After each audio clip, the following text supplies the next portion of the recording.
Good evening, guys, and we are live once again. Uncle John is back. Hello, Uncle John. Hello, Nico. How are you doing tonight?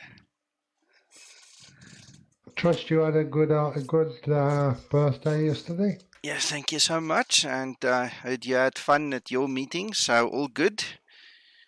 All good. Great stuff.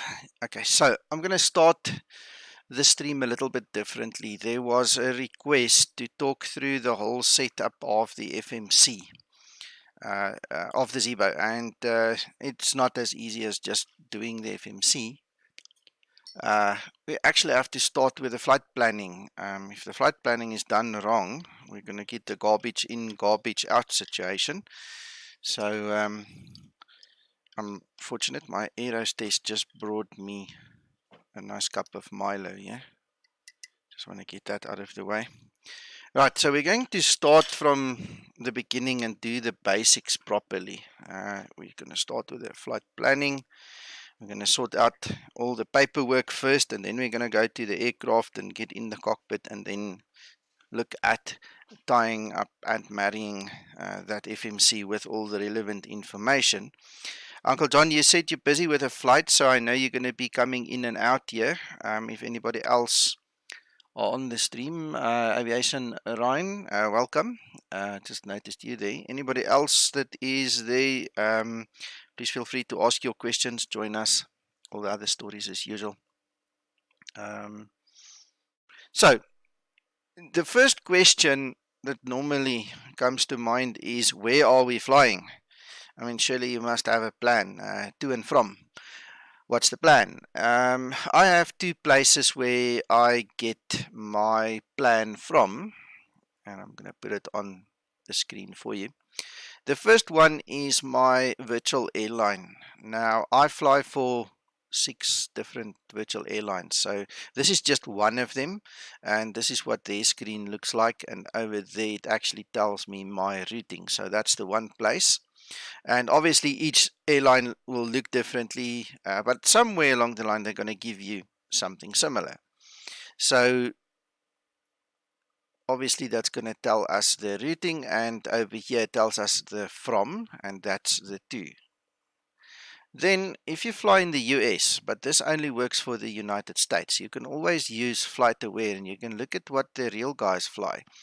I'm not sure if there's anybody out there that can give me a website that tells us or gives us the same information for the rest of the world. It would be lovely, but Flight Radar 24 does not give us the same information. If you enter your origin and destination airports and we go find routes, this is amazing. I mean, this not only shows you there is a real aircraft that's on its way from Atlanta to Tampa, and it shows you the weather radar situation.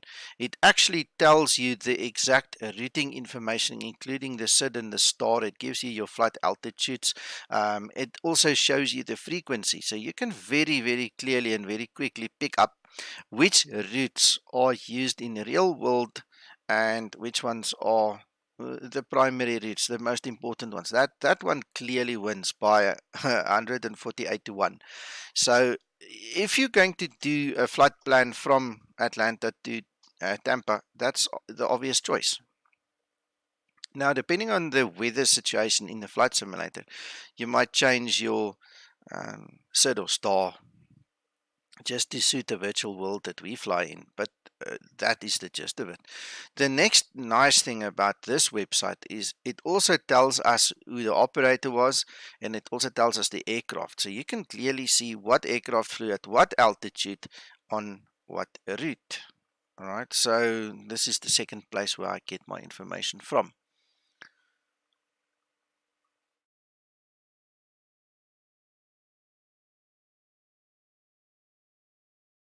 Aviation Run, yes, Flight Radar 24 tracks it. This one is for the American side of the world. This FlightAware does the same job. The difference between this one and FlightAware is this one gives you the actual flight routes. FlightAware does not give you the flight routes. unless you have to pay them to give it to you. I haven't got a paid subscription, and this is why I'm asking the community's help if somebody knows, so they can tell me. But this facility is not in Flight Radar 24 as far as I know, not in the version that I have. So even though it tracks it, you're correct, it does track it, it means nothing for flight planning. So coming back to this one, this is obviously the route that we want to fly.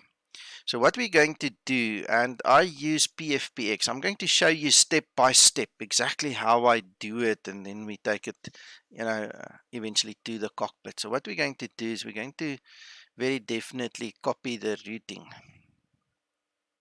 Then we're going to get to our PFPX. I'm going to add the flight. I just want to grab this page and move it out of the way so I can read it on the other screen. So, first of all, the IATA code that we're going to use is FR4090, and the actual ICAO flight number is 409 Echo, and it's from LHBP to LIRN. No worries, aviation, Ryan. Don't let that speed wobble catch you. I'm just going to add a couple of minutes here, so I'm going to just give us time to talk through everything, and then we're obviously going to select the Zibo. We're going to save it, then we're going to start planning this flight. Alright, so from this page, they are now also telling us the flight level that we need to fly. They're giving us the cost index, and they're giving us the amount of passengers and cargo. Now, the Zibo cannot carry 167. Its maximum is 164, and that amount of cargo might actually be just too much, so we can actually just manipulate that. The virtual airline doesn't care for that, so we're going to just use proper Zibo type of information.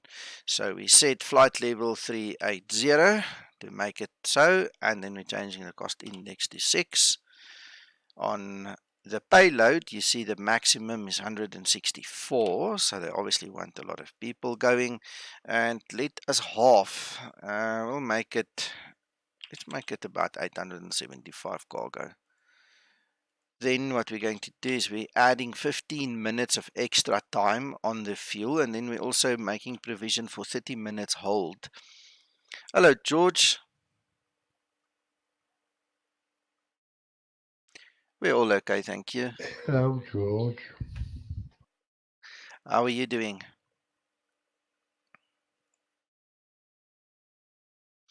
Right, that brings us to the routing.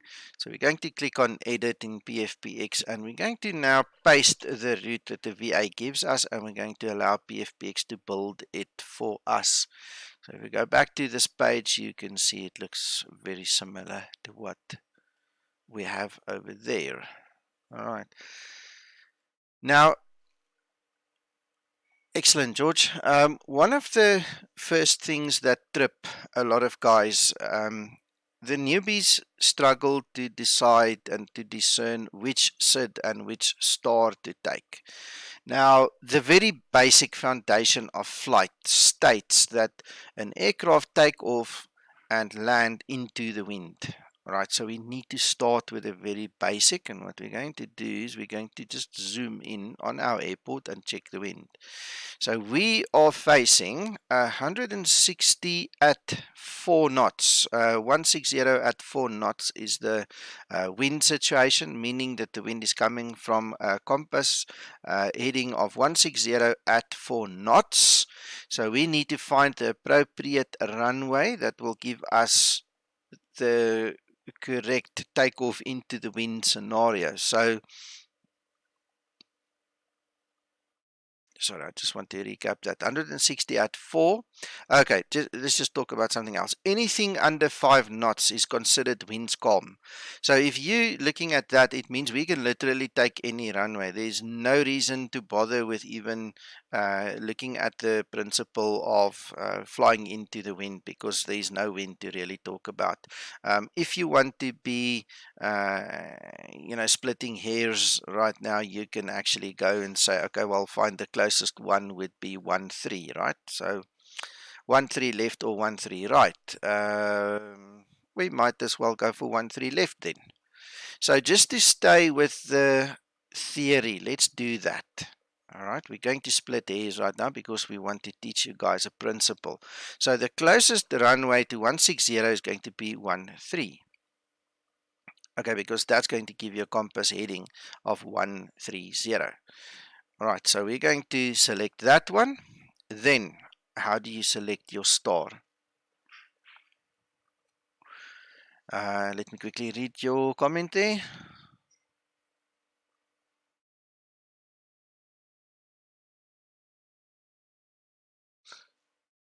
Okay, not relevant to the discussion right now.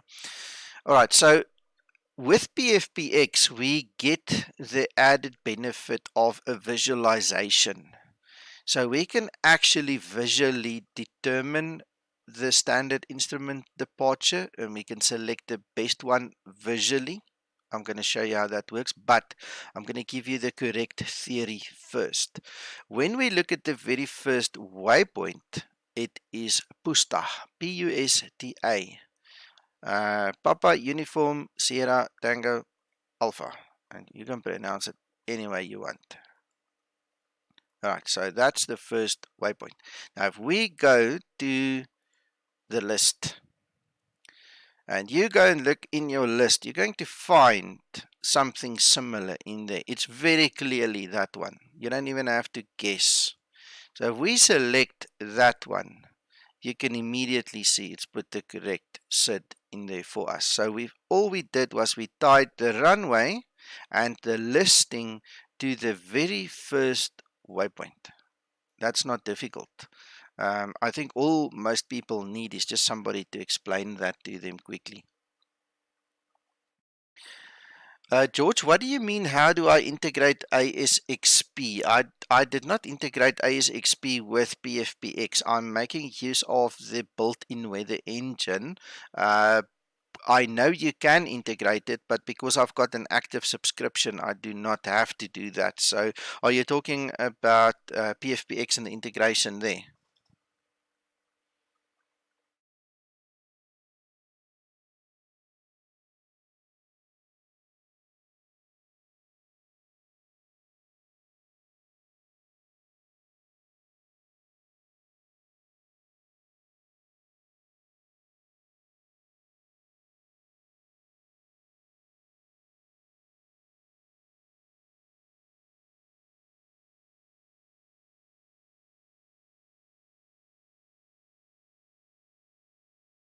Sorry, I just need to understand if you're talking about the PFPX and tying that into ASXP.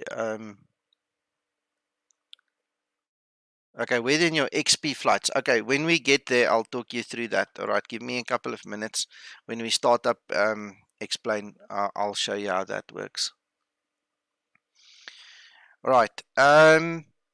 Now, the theory I've given you, we have to tie the runway with the appropriate standard instrument departure to the first waypoint. All right, so if you have a list, it's easy enough to find out which is the closest one. I mean, there is no other one that will come close. Now, in a lot of instances, you're going to find there might be 3 or 4 or 5, sometimes ones that could be very close to this one. For that, you're going to need charts. You're going to have to look at the charts to see which ones will be the better ones, or you're going to have to use the following trick. If we go back, in fact, let me start there. So our correct one looks like this. But if I now move up and down, you'll see visually it changes. All right, so you can clearly see visually on the screen by changing the standard instrument departure, you get weird and wonderful patterns on the screen there. There's nothing really preventing you from flying it. I mean, you've got all the fuel in the world. You're super rich in the sim. You can buy as much fuel as you want. You've got all the time, unless your wife, watches over your shoulder. So, I mean, you can really technically use any of them in the simulator. But in terms of selecting the correct one, I mean, it just makes sense obviously use the one that marries the runway with the first waypoint, and then if there's multiple ones that marries the runway with the waypoint, then you're going to have to either look at the charts or you're going to have to look at the visual representation to see which one will work. Because a lot of airports still make use of non-RNAV departures or arrivals, you will find the big difference between them usually, and you can see this is an RNAV departure. Some of them will be RNAV, some of them won't be RNAV, and that's a major difference in why they will have different um, uh, what do we call it, designators, numbers, or names. Then the other difference between them, and this is also something, the only way you're going to know this is if you actually look at the charts. Some of these departures or arrivals will be prop only. It's not meant for jets. And you're going to have to discern that kind of thing, but we want to keep it simple for now. All we are talking about is just the theory. So we literally went, we married the runway with the first waypoint, and that is as easy as it gets. It tells you exactly which one you need to take. Right, then we're going to do the same thing. We're going to use the same theory on the other side. So we need to know the winds first of all. Our wind is 310 at 7 knots, but it also tells us it's variable between 280 and 350. So now we need to be careful. Let's start with the basics. 310 at 7 knots. Let's see what is the closest runway. The closest runway there is going to be 24. Very definitely. All right.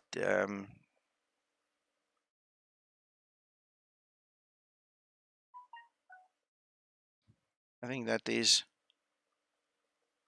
about the closest we're going to get. Yeah. Right, so we're going to use 24. Then we are going to look at what is our last waypoint. Now, we already saw there we need to now marry the runway with the waypoint. So if we go to our list, we're going to go look. You see now here we've got what we talked about. There is 1, 2, and 3 available. 3 different stars available, and in this case they are all RNAV. I don't have the charts open, so I can't tell you if one is exclusive for props or one is for jets or whatever. But the fortunate thing that I have in my disposal right now, at my disposal, is obviously the visual representation. So I'm going to take the first one. That's obviously what it looks like. And then we're going to run through them. We're going to decide which one is the best. So that's a bit of a sharp corner there. We don't like that corner. We don't like all that zigzagging. That's not the right one. Right, that's also very, very short turn there. So I'm thinking that one. That makes me feel comfortable. So when we're flying the 737-800, we're obviously coming in, taking our sweet time to go to that VOR. We're going to turn in and take sweet turns without having to excessively roll into position. So that's the best one for me. And again, I used the principle of tying the runway with the last waypoint and then selecting the appropriate one from the drop down list, and then just use the visual representation. And if you do not have this utility, you're going to have to use the charts. Pick the right one that's easiest for you, and then we apply them. As easy as that. Alright, so the next thing we need to do is we need to find an alternative. So I'm just going to pick something close. Ciampino, why not? And we're going to let the system find a route for us. We're not too bothered. We're not going to fly that route. I don't simulate deviations and things, so it's just there for the nice to have. Right, so let's compute the flight. Right, we're going to validate the flight plan. PFPX takes it to the next level. I don't care for any of this at all. There are way too many real world issues that creep in here. This is for real world. It has no bearing in the flight simulators. I just skip it. George, it does some of it. Yes, it does, definitely. I mean, if you fill in the blanks, you're going to get most of what we're talking about here. You just need to be very careful that you fill in all the blanks. Some of it somebody fills in automatically, so then what I used to do is I would go and remove it and put in my own information just to keep them together. If you want, I can actually do the same plan in SimBrief. I don't mind, I've got time. Would you like me to run it quickly through SimBrief as well? So we've got the two systems on screen.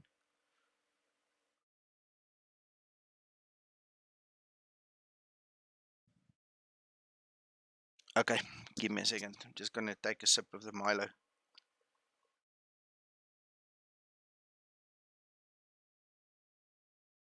How are you doing in the background, Uncle John? Your flight going well? I Okay. think what George has just asked for in SimBrief is extremely useful because the vast majority do use SimBrief. Okay. We're going to do that then. I'm firing up SimBrief in the background. And you are a star as well as a start. There you go.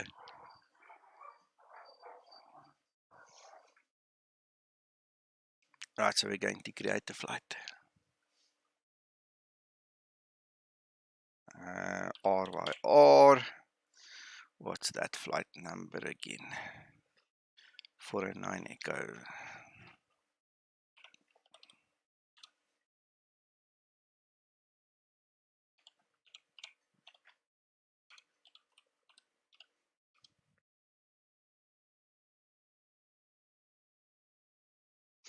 Right, you see, so now it gives us an alternate. I just want to check what was the alternate that we had in PFPX. What was that? ICAO.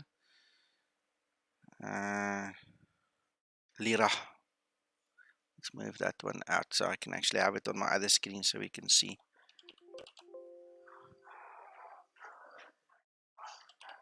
My son's running and the dogs are getting emotional about it. The Rottweiler. Alright, so let's go for the Zibo. Guys, especially George now talking about SimBrief.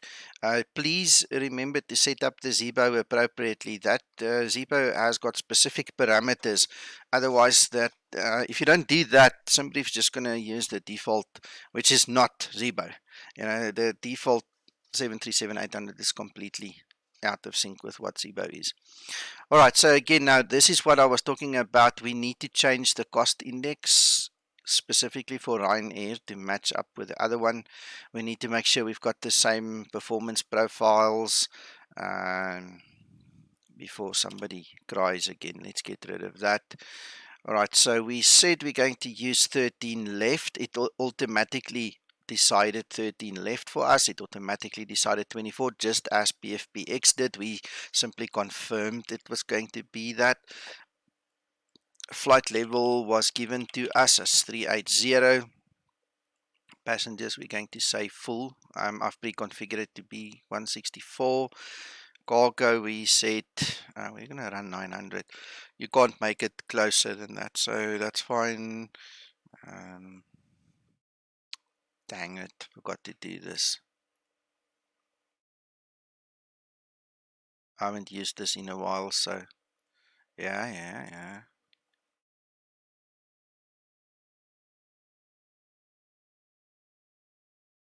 There we go. Alright, so now we're current on the air rack as well. Alright, so let's quickly look at our flight plans. I'm going to drag. Oof. I need to split the screen a little bit.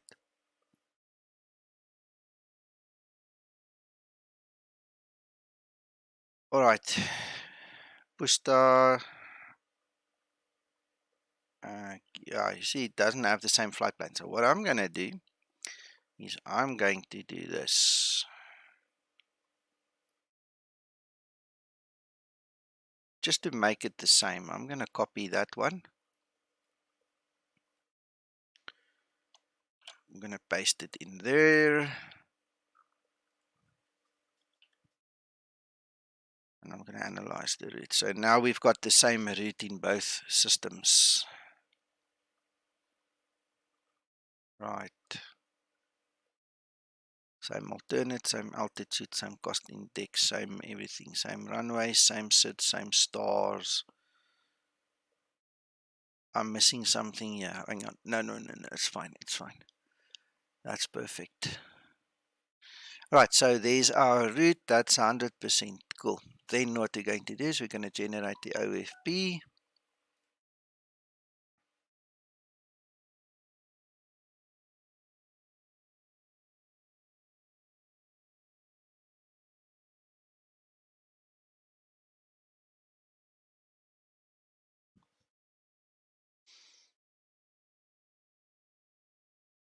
All right, okay. One thing I did not show you. So let's quickly just open the PDF there. One thing I did not show you, which I want to quickly just do, is go back to edit the flight. George, one thing that is very important for me when I fly the Zibo specifically is I want all the information that I need to set up the FMC, and for that I use the Lido format. I've used other different formats in the past for different reasons, but the Lido in hindsight is the best one of them all. It gives you most of everything that you need. If you want the different passenger listings, and you can, I mean, there's a lot of places where you can split hairs. There are different OFPs that give you different things, but the Lido is the most balanced. All right, so the Lido then gives us this OFP. All right, so what is important, I'm going to quickly download this. I'm going to download that file. I'm going to open it in Adobe.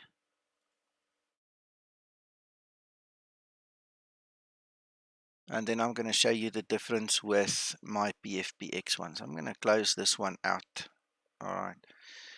So in theory and technically, we should have exactly the same OFP now. One generated in PFPX and one generated in SimBrief. So what I'm going to do is I'm going to quickly highlight the important stuff. Okay, cool, John.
Right, so let's save that.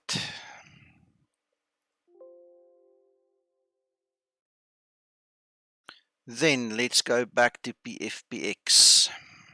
All right, because we never finished this one.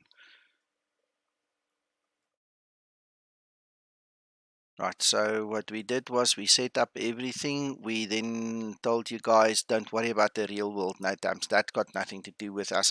In the real world, the actual guy creating the OFP, your dispatcher in your airline, will take all these things into account. And when he hands you the OFP, this will all be taken care of. You just don't care. And in simulator, it doesn't bother us anyway. So the next step that PFPX gives us, which SimBrief does not give us, is the actual integration with TopCat or the performance calculations. So in this regard, what now happens is we can come and work out what our takeoff and landing performance should be. So again, we see there it's quite hot, it's 30 degrees. We see the wind, which is also variable. We see no rain or anything, so the condition is dry. We're going to select flaps 5 for takeoff, and then we're going to allow the system to calculate the best takeoff. So it tells us on flaps 5 a derated to takeoff with a assumed temperature, the SAL temperature of 31 is going to be the optimal for takeoff. Then we're going to apply it.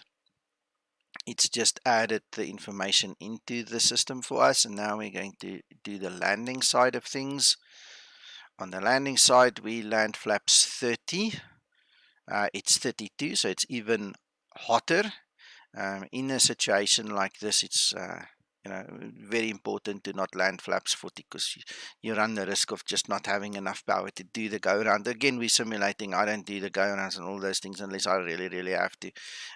So it's kind of irrelevant, but for our purposes, let's just talk technically. So again, there's no precipitation or anything. It's dry. We could have selected wet or contaminated or whatever. We selected our flaps. We're going to allow the system to calculate our landing performance data for us. And what we're going to do now is we're going to release the flight. We are going to print it out, which is effectively saving it the way we just did with SimBrief. So we're going to now say LHBP LIRN. I'm going to save it. I want to go and open it, so we have both of them open.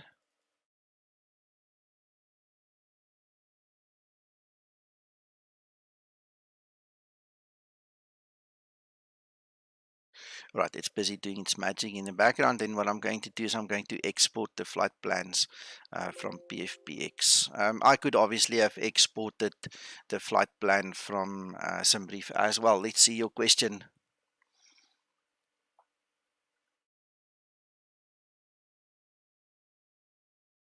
I got it. Yeah. Not everybody's got all the programs. I've built up my arsenal over many years, George, and I've obviously gotten used to use what I use. So there's a lot of muscle memory and preferences just based upon habit. That's why I gave you the option. Let's see somebody if you want to, so we can compare the two as well. All right, so that takes care of PFPX. Let me just show you one or two other things that PFPX can do for us. We can actually add out terrain. Hey, Paul. Paul, can you actually hear me? Are you in channel with us? Yes, I can hear you, Nico. Cool, Thank you very much. Hello, everybody.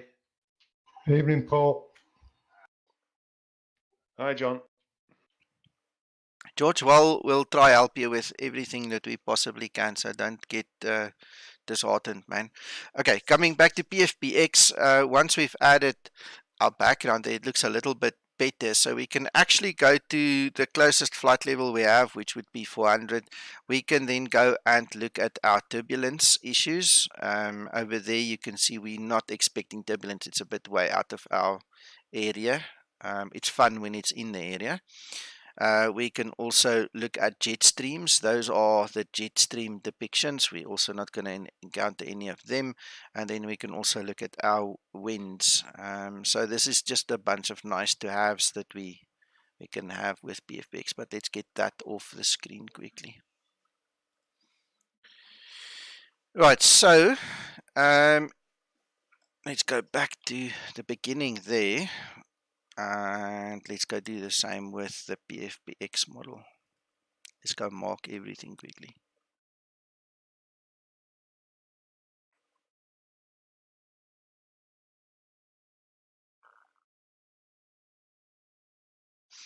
The big difference that you guys are going to see here is, even though this version, the PFPX version, is also Lido based, I actually redesigned some of it. I custom made it to suit me better for the way that I use it and the way I use it with the Zibo. So just bear that in mind. It's still going to have the gist of everything in place, but it's going to have a little bit more information and stuff in different places. So we want the trip value, we want the takeoff.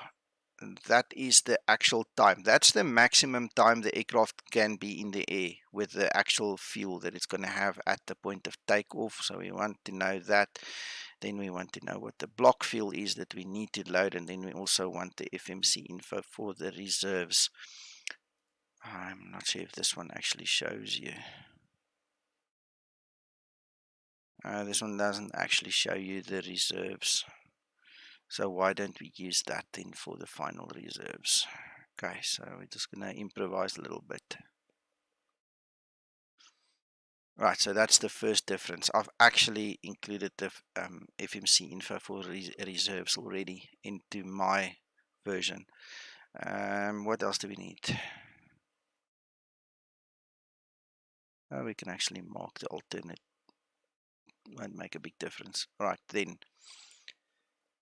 In terms of routing, it's going to be exactly the same because we copied from here under our ATC Flight Plan.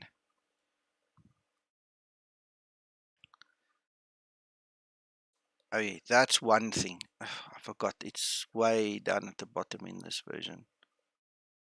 There we go. What's this? Page 7. This is where you find the ATC Flight Plan. This is one of the things I moved because I didn't want to scroll down all the time. So it's there, but it's just way at the bottom. So basically what this tells us is it's expecting us to have an indicated airspeed of 458 knots, and flight level 380 has been filed, and that is the actual flight plan. That is what the ATC is expecting us to fly.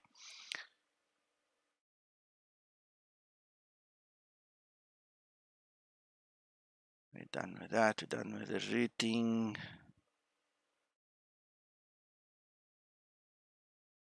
Right, this is also now something that obviously I've added the performance data, and because of the integration with TopCat, it's all here for me. So the conditions that needs to be met, obviously, is the aircraft has got to have a certain weight, the runway conditions, the temperatures, the winds, and then we're going to use a flap 5. We're going to use derated 2 at 31 degrees. Our anti-ice will be off. Our packs will be on. And we estimate that this is going to be our V-speeds. The Sorry, George, I just read your comment. Don't worry, we'll make you bright. Have no fear, we are here. Right, so one worthwhile mention is the V-speeds is dependent upon density, altitude, your atmospheric conditions, temperature, all these kind of things that influences density, altitude. So that might be out with 1 or 2. I had it the other day, it was out by about 5 knots, and the only reason is that it's 30 degrees. The hotter it gets, the more that could be a problem with density, altitude then. So we're going to continue. So we're going to land with flaps 30 again. Anti-ice will be off, packs will be on, and those are the expected VREFs and approach speeds. So, all right, John. Yes, sir. All right, so this is your first indication that we talked about earlier. Is VREF is 147. All right, that will be on flaps 30, but the actual approach speed will be 5 more than that, which is 152. So this is the first place where I get my data, just to keep that in mind. Okay. Okay, I've just actually applied what you told me. Okay, cool. And I need to make an apology to Paul. No worries. No worries. I'm sure you don't. Yeah, I explained to him there's no right or wrong. He just added extra knots to his speed, that's all. George, I'm not a lot of people. I am me. Hang tight, buddy. I'll get you sorted.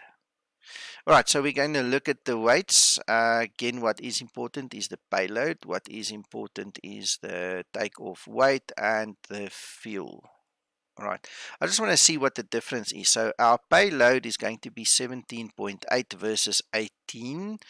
The fuel is 7.6 versus 9.1.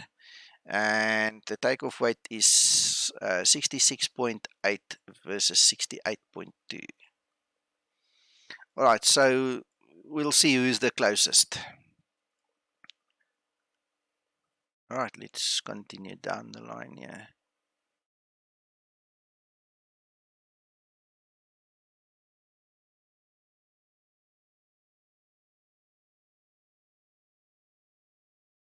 Right, so the last thing we need is just the wind information, if we are actually going to use it. The last couple of flights I was just too lazy to actually enter it, but we'll see if we have time, and then we'll just add it in there.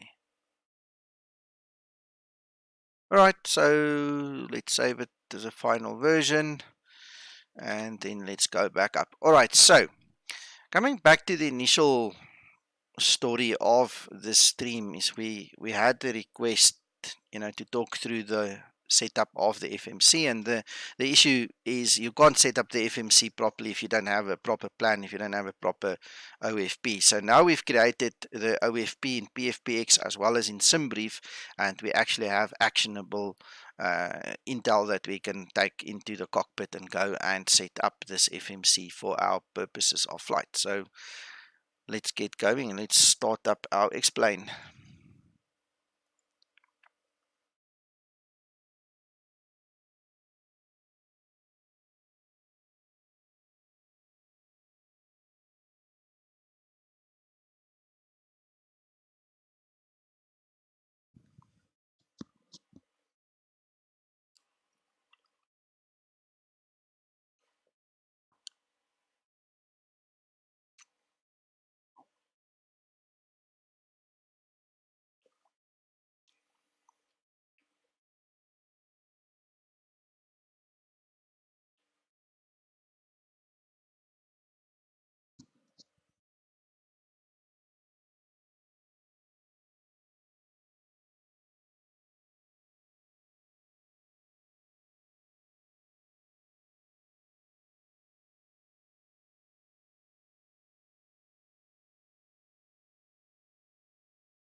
I'm going to talk to you about the active sky just now. I do, yes. My active sky is running already, George. It's all running in the background already.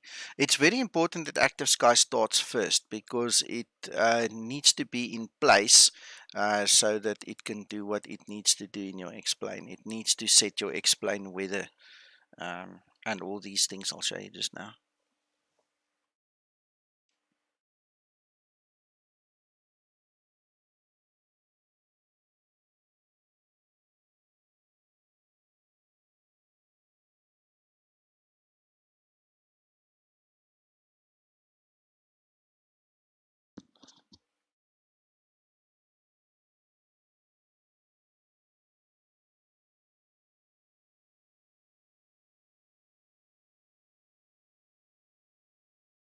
I told you you're not that bad.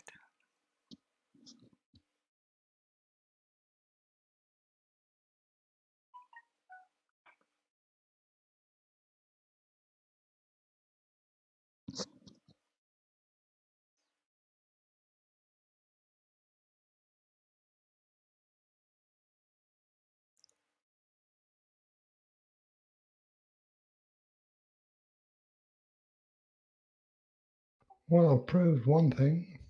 Mm-hmm. I'm a better pilot than I thought I was. I was coming in far too fast every time. Okay. Perfect landing. Perfect. Awesome. Excellent. Okay, so let's quickly look before we start the flight. We're going to do everything in one go anyway. So let's start with the new flight.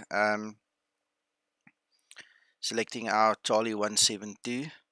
And I can't believe people still fight about starting the 172. Man, if it doesn't work for you, if you don't want to do it, don't do it. If it works for you, do it. If you have a problem, don't come crying if you don't start the 172 first. Just have some freaking respect for somebody that needs it. So, I don't know if you guys saw the arguments on Facebook again today. People are just silly. So anyway, coming back to our purposes here, starting 172. So we go to the weather. This is very important, George. You need to have your weather mode set from custom METAR.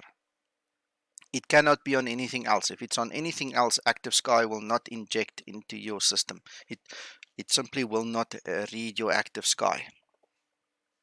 Then the other thing you need, there's Active Sky. If you go to weather control, you need to be on live weather.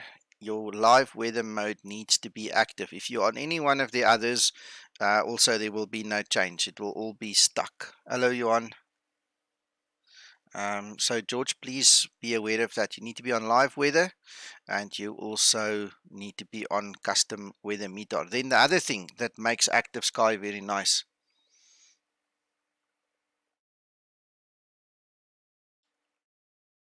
Okay, John. The other thing that makes it nice is when you go to your flight plan, I can actually recommend this. I actually think you really should do this. It's very important for me to do this, and I actually highly recommend that you guys do this. I can now go and load LHBP LIRN, and I can specify flight level 380. Hit refresh, and you'll see what it does now. Yes, George. Yeah, I see. You see, it's always just one setting. Right, so once we've put the flight plan in and we click the refresh with the correct altitude and then refresh, we can go to the map and we can actually, LHBP, we can actually see that it's drawn the flight path in there for us. The whole flight plan's there. Let's zoom out. All right, so what will happen is you will also now have access to your Audible flight watch. They call it ATIS, but it's really not. It's the METAR that's being read to you. So you can tune your COM1 or COM2 radio, and you can actually listen to the radio and hear the weather as if you were listening to ATIS. The reason we don't really call it ATIS is it doesn't give you the active runway information. Real world ATIS always includes runway information. So what you can also then do is you see this lock to aircraft button at the top. If you hit that, it will actually track your aircraft all the way as it flies, which is also kind of nice to have, because it will give you a proper weather depiction on a different scale when you do that. It's like it becomes more crisp and clear in terms of the clouds and stuff. So especially in P3D, that's very important to lock to the aircraft. And then there's another button in P3D. I know it's irrelevant for us in Explain, but there's another one that makes it even better. So anyway, irrelevant for us now. So I'm going to move this, and let's click on Done, and we're going to start our flight.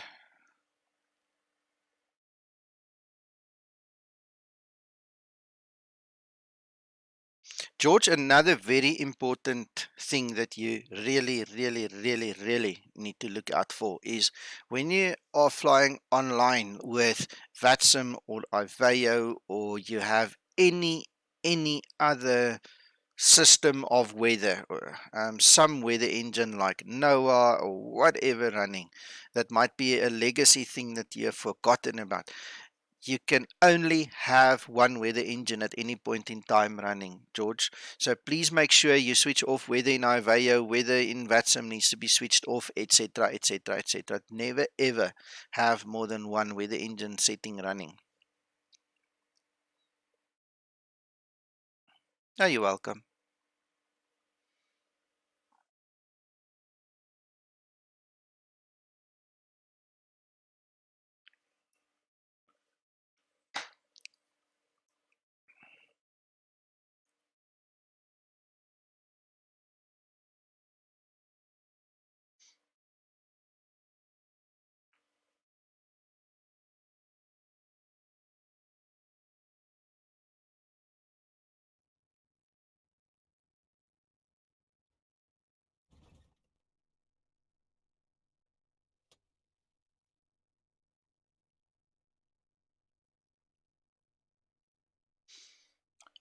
Right, so we're just going to wait a couple of seconds for Explain to settle down and do its thing.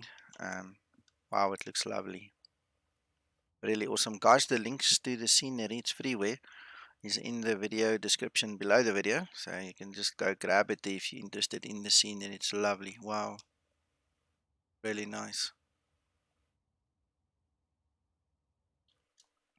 You know what? I've just realized there's one portion of this whole flight planning thing we've never done. We never did that. I think let's do that while we have a chance, while we still haven't started this Zibo up. Let's get our OFP on screen here. Let me show you how I do it. Alright, so I'm going to use the PFPX version. I can use any one because it's obviously using the same flight route, but this is the one that's on the screen. So what I'm going to do is I'm going to copy the actual routing bit, that whole section. I'm going to copy that. Then I'm going to pull it and put it into my Navigraph and create a new flight. So we're going to create a new flight, manual input LHBP. Again, guys, this is not a right and a wrong. This is how I do it. Did I click on it or did I miss it? No, I clicked on it. This is again my habit, so you guys are welcome to differ, but this is how I do it. So we're gonna use that as the alternative. We're gonna create the flight. Alright, so that's the skeleton. It shows us the to and from. Then I'm gonna go to type a route. I'm going to then physically replace. I'm gonna paste my routing in there from the OFP. And there's one very important thing. You need to remove this inscription of the actual departure airport, otherwise it's gonna moan. And we're gonna save it. So effectively, by doing that, Navigraph's going to pick up your departure, it's going to pick up the runway, it's going to pick up your SID as well. On the other side, it's going to pick up your star, the runway, and it's going to pick up the airport. The only thing that's missing is the approach. So we need to select our approach. Alright, and in this instance, I usually take the Z. For some reason, Z just works for me. So we're going to take that one. Let me show you the difference also quickly. The difference basically comes into your go around. Sometimes it will have a shallower approach.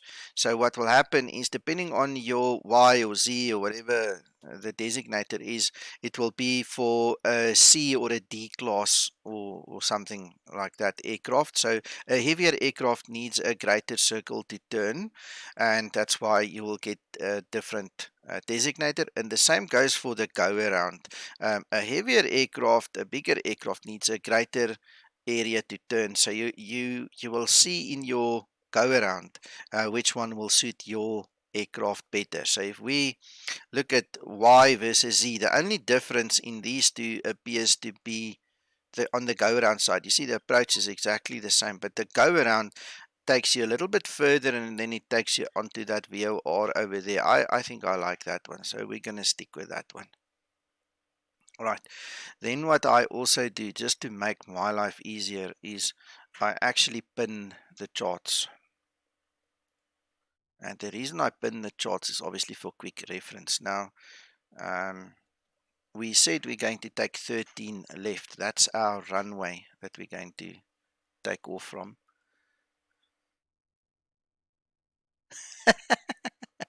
Running out of disk space. George, get yourself a nice big 6 terabyte hard drive.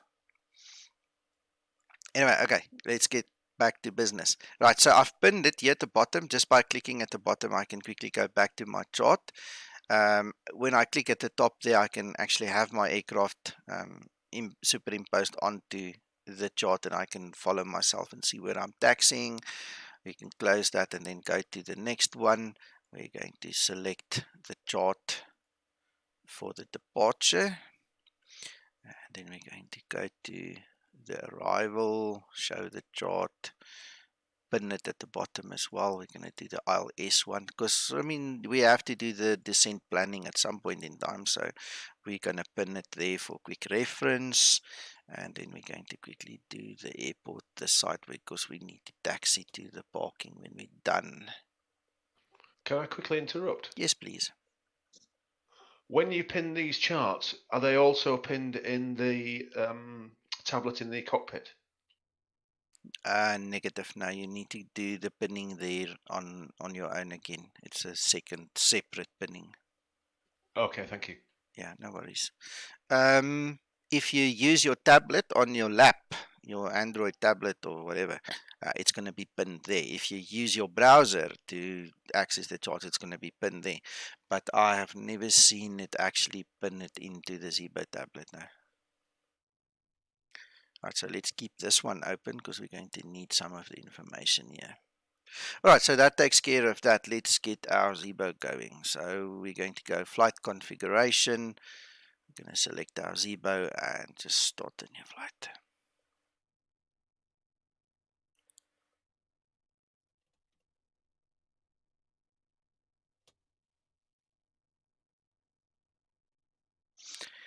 Paul, don't be shy. When you need to interrupt me, just shout, eh? Yes, thanks, yes.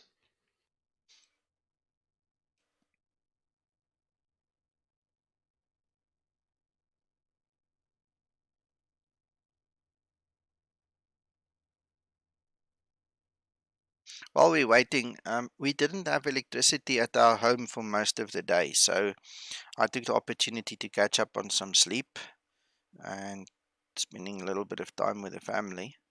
And that's why I'm only broadcasting now. I was wondering. When Me too. when we came home, and I walked in the door, I heard all the UPSs were running, and I checked.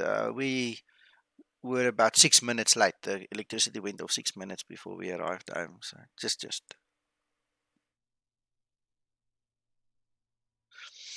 George, I'll show you. It does show up there, but it doesn't pin it. There's a difference. So let's quickly get everything set up. Better pushback.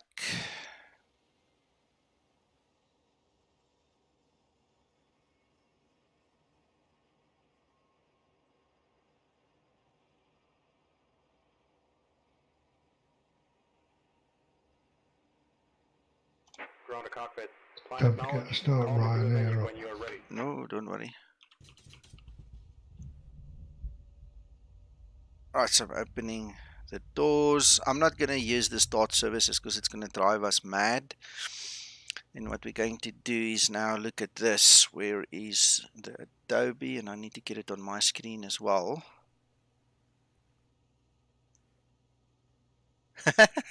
It does. But it's also a great starting point to actually work from. You know, it's the rough diamond that we can use then. Right, so I just want to get the same information on my screen that you guys are seeing. All right. So what we're going to do is, obviously from the OFP, we're going to enter. And guys, this is very important. Please do not use any other external or fancy tool or add-on to enter these values. The basis upon which the Zibo works starts on this tablet. This is the foundation of the Zibo.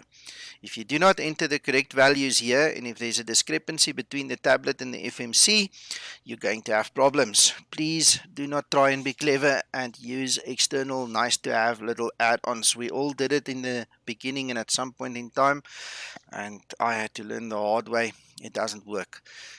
It looks nice. You can try and jippo the system by entering the information manually into the FMC. If it doesn't correspond to this little tablet, you're stuffed. So don't do it. Right, so we want to enter 17.8 tons. In terms of the fuel, we've got 9.1 ton. And our expected takeoff weight is 68.2. And the reason we get 68.3 on the tablet is because that is the taxi fuel. The payload and your fuel that you see at the top is measured at the gate. All right. The takeoff weight is measured as you get onto the runway, and the difference is the taxi fuel, and that's why you get an extra bit of weight there. So don't get confused. It's actually perfectly in sync. It's just the taxi fuel that still needs to burn off by us taxiing to the holding point and getting onto the runway. Then it will be exactly 68.2 at that point of takeoff. Okay, hope that makes sense. Right, so we're going to close that. Then what I'm going to do is I'm just going to call my ground handling. Just make it look nice.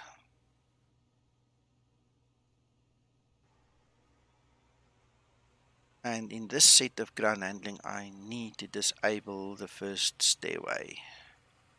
Otherwise, you've got a stairway in a jetway.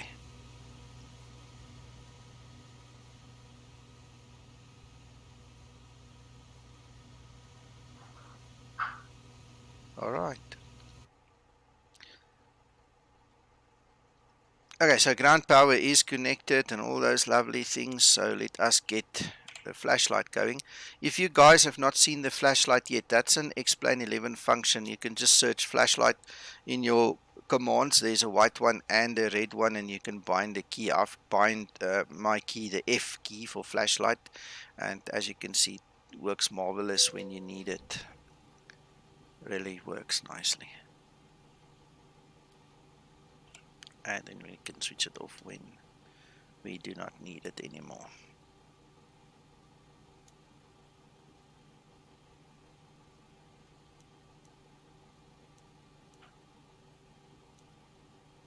Right, so 8 minutes to align, and I'm going to start my VA client and my elapsed timer so that I can keep score. And we're going to get the ambience ready.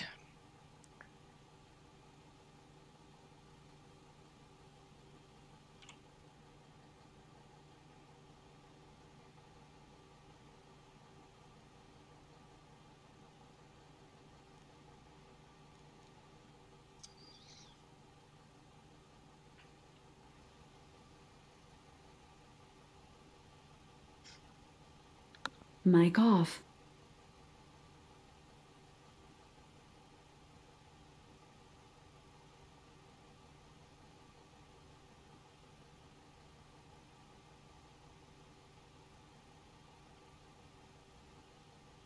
Mic on.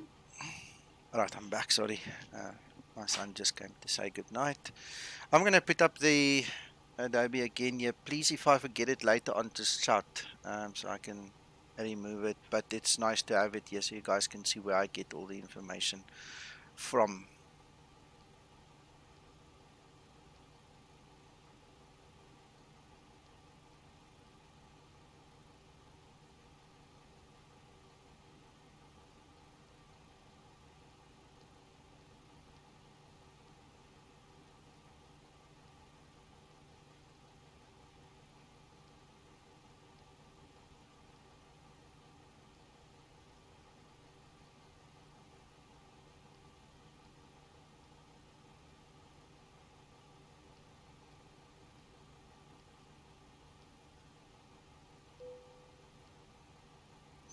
Alright, now because we already did all the planning and we know we did it properly, it's actually just in case of reading and entering. So we know what our standard instrument departure is called. We just need to find it. For Bravo, there we go. We're going to use 13 left and execute. Guys, always remember to execute. When that light comes on, you don't go out of this page without executing it. Don't take a chance and go and think you're going to remember to come back. Right, same goes for the arrival. We know soar to Alpha is our arrival. We set ILS-Z on 24. And let's quickly go look at those charts just to make sure.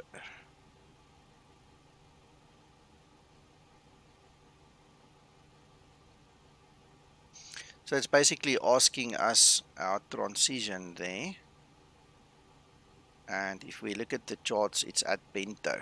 So we need to use bento and execute.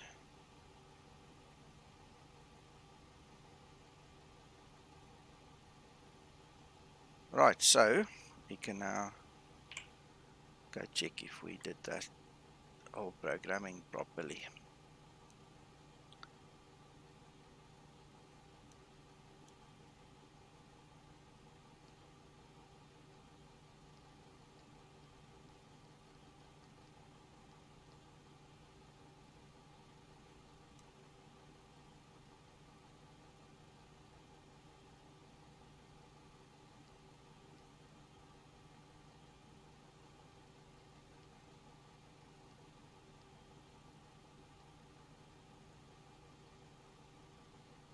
Right, I don't see any doubles. It looks perfect to me, unless you guys spotted something that I didn't see. And you can see as per our chart earlier, we're going to go back to the... Can't see the step in, Nico, because of the chart in the way. Ah, you see. Thank you, thank you. Let me take that away. Let's do that again then. Sorry, thank you, John. Step. Let's step through that. Thank you, John.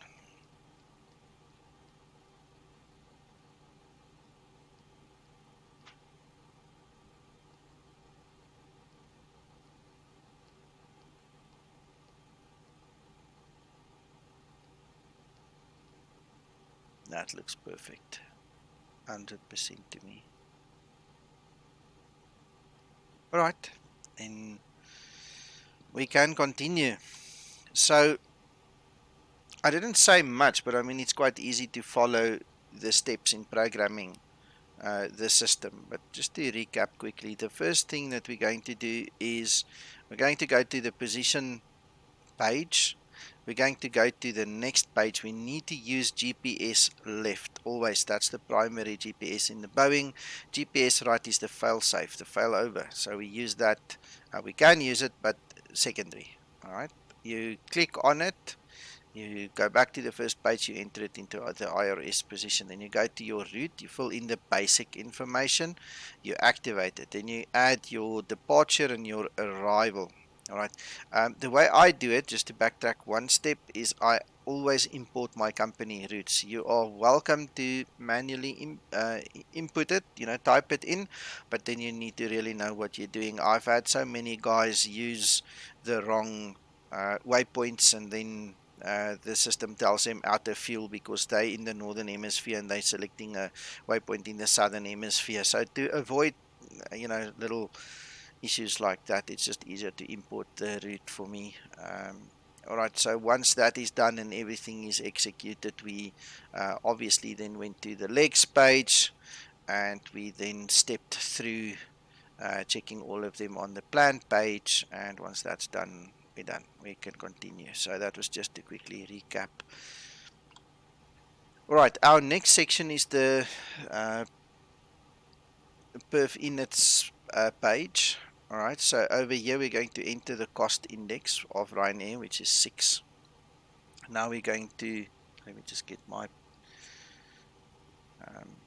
PDF on the line. Now, in terms of what I have for PFPX, like I showed you earlier, I've got the reserves calculated properly. So that's 3.1. If we go to the SimBrief version, you can actually now do the calculations yourself, and add a whole bunch of stuff in here, or you can just use your final reserves. Because it's a simulation, it's not going to make a difference. In the real world, I can pretty much guarantee you'll be trained how to calculate it anyway, like the other one gave it to us. So you can add your alternate 1442 plus 1122, and that will give you a rough estimate anyway. So just add those two up. We'll just use the one that's highlighted over there. That's good enough for the simulation. All right, so then the next step is we're going to click zero fuel weight. And I'm then looking at this line in terms of the trip, the fuel plan, the actual fuel that is estimated that you're going to use. That's what you put in there. Now in SimBrief it says 4197, which will then be, I'll make it 4.2 if I was using SimBrief. George, does that make sense? Al Bapino, sorry I missed your noticed your message there. Sorry about that. I'm concentrating here a little bit. Welcome to the stream. But George, I hope that makes sense. So if for you using SimBrief, you'll use 4.2 in terms of that little line. And for me, what I'm going to use 4. All right. So then if we look at our actual ATC flight plan and the way it was given to us, we need to be at 380. Alright, it's going to complain about that. It says the max altitude is 375. We understand, we acknowledge that. We are then going to do a step climb. Alright, we are seeing different values there. So let's quickly look at this OFP. Yeah, the OFP actually didn't even give it to us. So let's do this. Let's not confuse the subject because it's giving us 36 there. Let's go for 360. Then what we're going to do? Okay, so now we're not out of bounds. We're sticking to 360 as our flight level. What we will do then is when we are in the cruise, we're going to look at the cruise page. It's then going to tell us our optimal is 367, so we selected 360 because we can't select the 7, and then we will wait until it goes over 380 for the max before we actually climb. Alright, so it's good to come to the cruise page, check what the maximum is. We know we can't go beyond that. We've selected 360 because that's very close to the optimal. It's good, it's inbounds, and we can then just go back, menu, let's get to the index page, preferences. Right, so we're sticking to the optimal for now, and then we will climb later depending on what the cruise page tell us. Hope that makes sense to you guys. Alright, then the next step is going to put in the winds. I use the average winds because I don't like peaks and valleys. There's no point in having a 100 mile an hour wind the 1 minute and the next minute it's calm, and then you have a 200 mile an hour wind and then it's calm, and it's just frustrating and stupid in my book. You can obviously scroll down here and go find one that suits your needs. I decided to use the average winds because you're going to have peaks and valleys, but coming from my engineering background, I like averages. Working on oscilloscopes and looking at all those sine waves and crap all my life just makes me feel much better with an average. So there you go, 238 at 18.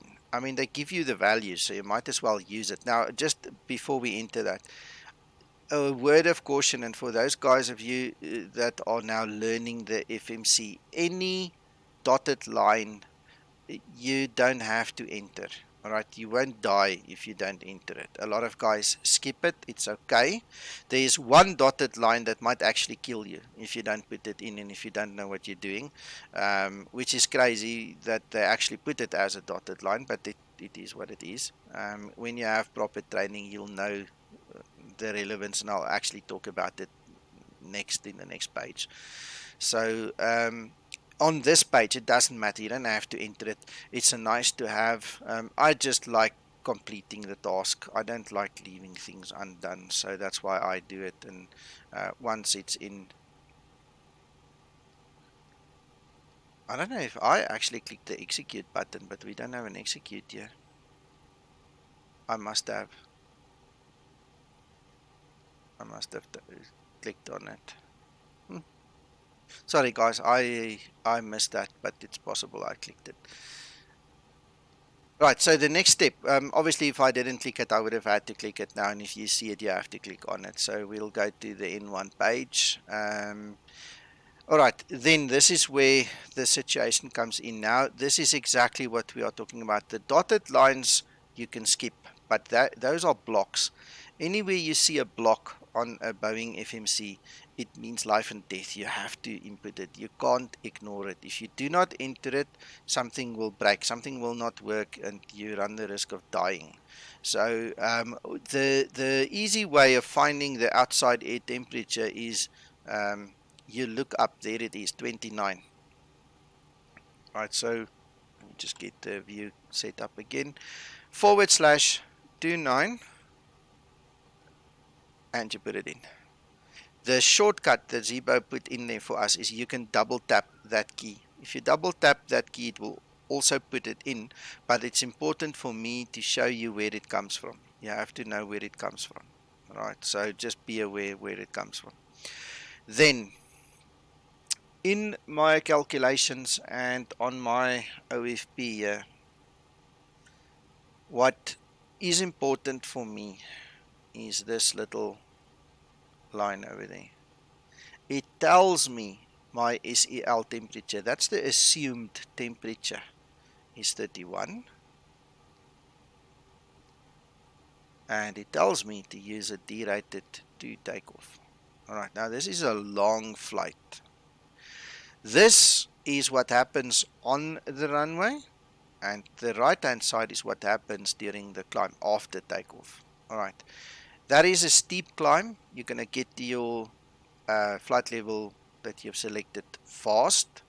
A little bit shallower climb, a little bit slower to get to your flight level, and that's just a cruise. Oh, we'll get there when we get there, you know. It's just a lazy climb basically, and that's up to you depending on the actual distance of the flight. We're talking an hour and 20 minutes at least in this flight.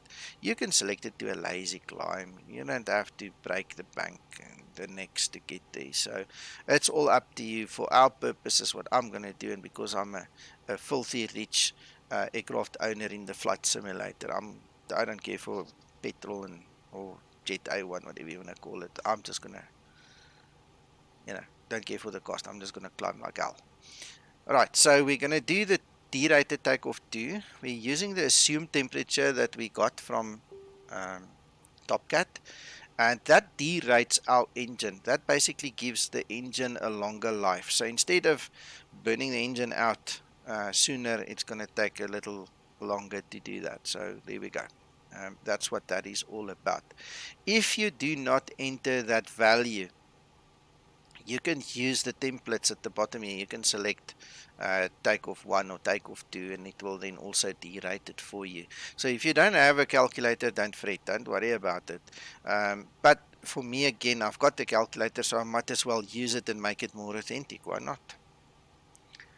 Right, that takes us to the takeoff page. We said we're going to take flaps 5. Again, there it's noted. So we're going to take flaps 5. We click on CG. It gives us our trim. Now, if you want to go to the next level, you can obviously go to the second page and you can add the runway slope and the runway heading, the runway winds. You can specify whether it's dry, all these things you can add in there. You can also put your end of the acceleration height, where the nose will actually pitch down and start to accelerate again for the climb. No, I'm not worried about climate change, Uncle John, not in the virtual world at all. So you can do this if you really want to. If you follow the link to my private hangar in the video description below this stream, you'll get the calculators that will help you work out the runway slope and things like that. You can also just look at the charts and you can get the runway heading, and you can also look at your active sky or whatever weather that you're using, and you can get the weather information. So everything is given to you. You must just know how to use it and enter it in there. We're going to skip that. I'm not going to go in that depth. And then all we're going to do is click on those little buttons to input the various V-speeds. So let's just, for argument's sake, see how close we are. So we've got 142, 144, and 149. So we're literally out by 1 knot on V1.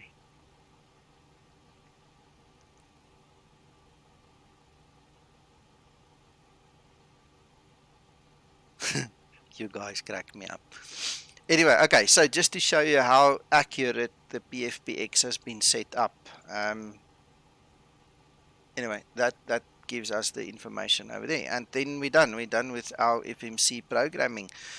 You can now obviously go do your trim.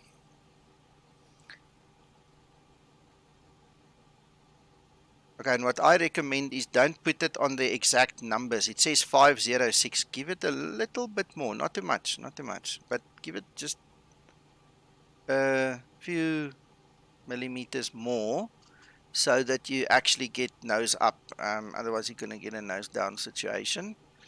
And that's it. So we're at 18 minutes. We've got 12 minutes. No, sorry, 22 minutes left before we need to go. So we made good time. Right, let's continue with our checklist. I hope you guys enjoyed that, and for anybody that wanted to learn the FMC, it's not going to get easier than that. Obviously, each flight is different. Obviously, there are lots of variables, but the actual flow and the actual programming side of things doesn't change. That's the way you program the FMC. Are you good, George, John, Paul? Oh, he's not here anymore.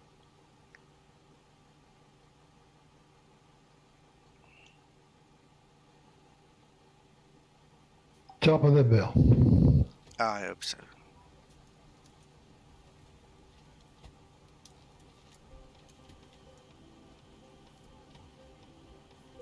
Still waiting for my red wine to arrive. Ladies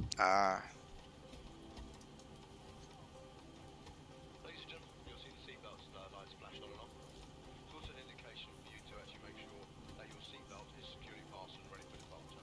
Well, George, talk to me as we continue, and then we'll talk you through it, and I'll try fill in the blanks best I can.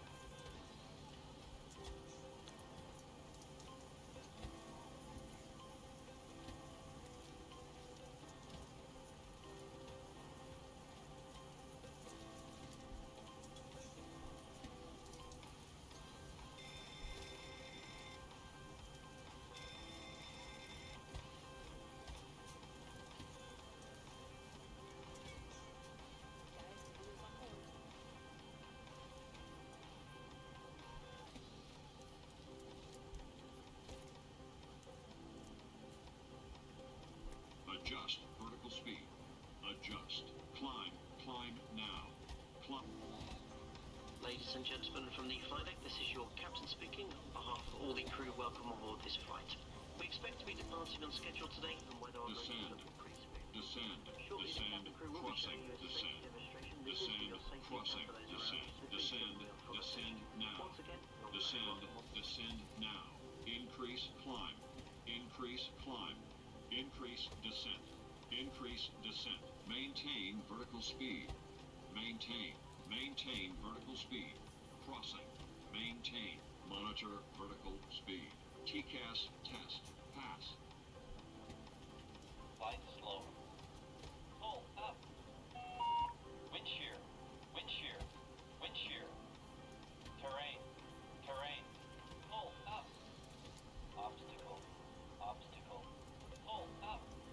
Airspeed low.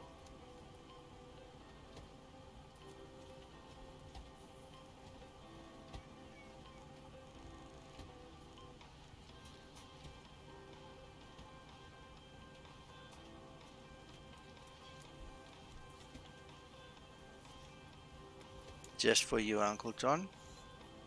We'll also put the wheel well lights on for the ground crew. How's that? Very considerate of us.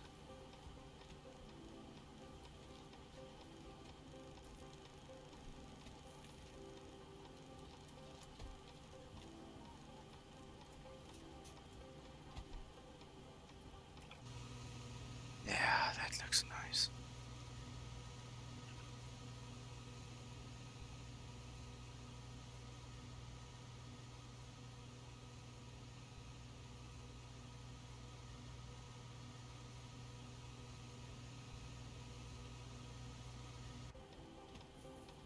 Right, let's get our weather information. So let's quickly tune our local airport on active sky. George, listen to this.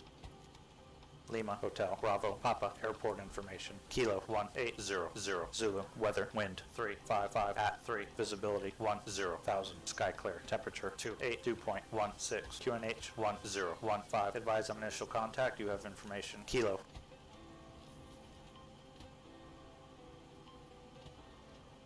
Lima Hotel Bravo Papa Airport information Kilo 1800 Zulu weather wind 355 at 3 visibility 10,000 sky clear temperature 282.16 QNH 1015 advise on initial contact you have information Kilo. Right, and then what you can also do is you can switch to 05 in flight. That will give you a local weather report of the closest weather station, and if you go to 10, it will give you the destination weather report. So when you are doing your descent planning, you can listen into that. Hey, Will.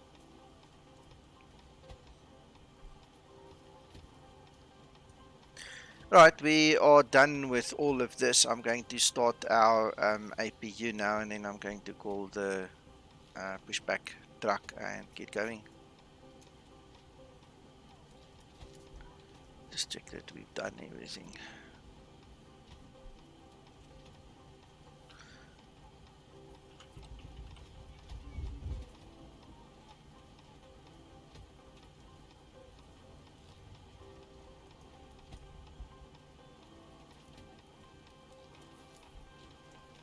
He's okay now, he slept all day.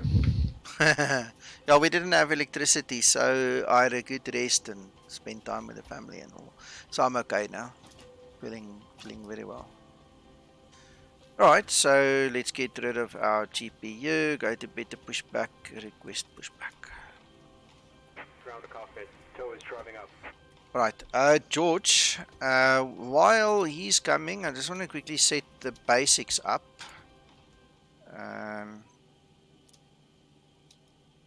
Get some fresh air in there and then we'll change it before we push. Let me show you this. There's your AVI tab, and if you go to the airport, LHBP, I've also linked my Navigraph to here, and then we can go to the airport, and this is going to help us to do our taxi, I'm sure. There you have it. Alright, so what we can do is... Okay, all doors and hatches are closed. Ready to connect. Just have it handy so we can see kind of where we're taxiing. Alright, so I can actually go and add the departures on this side, and then on the other side the arrival and the approach and the other airport there as well. So just to show you, it's not just Flydeck to Sim that can do it, I can also do it. And for that matter, you can also do it. So you just need to link the subscription. If you look on my channel, the official videos are listed there. You can go have a look. It's under my tutorials, and just follow them. That'll tell you how to do it. And Paul is back. There you go, mate. You're back. Connected and bypassed and inserted. Thank you. Parking brake. Have I Pleasure. missed you setting cabin pressure? Well, John, we're in the whole setup process. I haven't set up that side of things. Let me quickly do that. I think this is what you're referring to. Yes, I did not do that. Thank you. Let's make sure we did that, and let's quickly get our other airport. Okay. That's at 300, so thank you for that. That is done. We can now go to auto. Let's get those guys going, and let's get pushing back.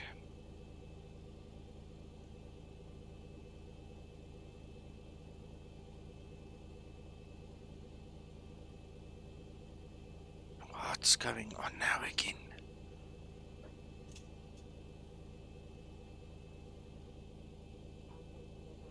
Starting pushback. And you may start engines. I don't have any throttle controls with me. There's nothing. Why not?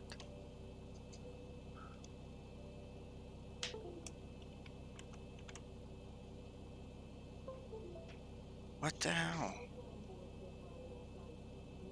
There's no throttles.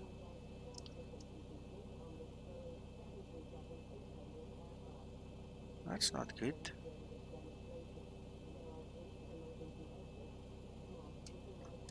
Everything is there but the throttles. Oh, my whole CH throttle quadrant is just not there. Where's that cable? Let's troubleshoot that one quickly.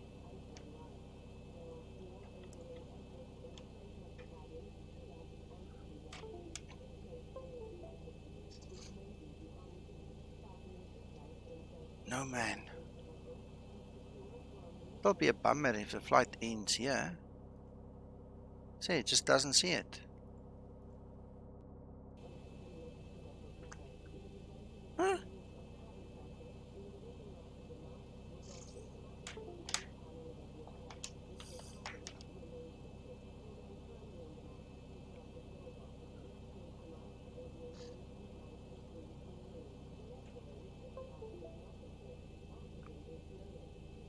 Nothing. You can hear it pinging, it's seeing something, but it's doing nothing.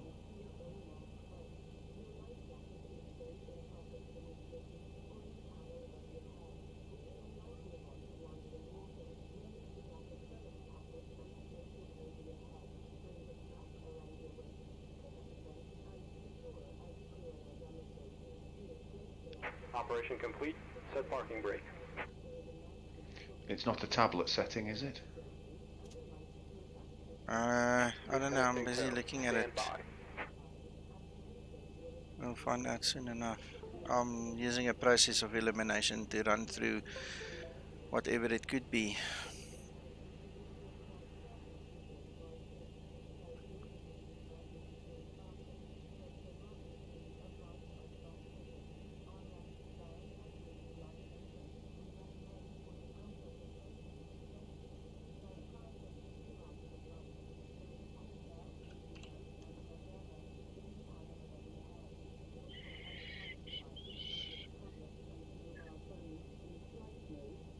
Weird.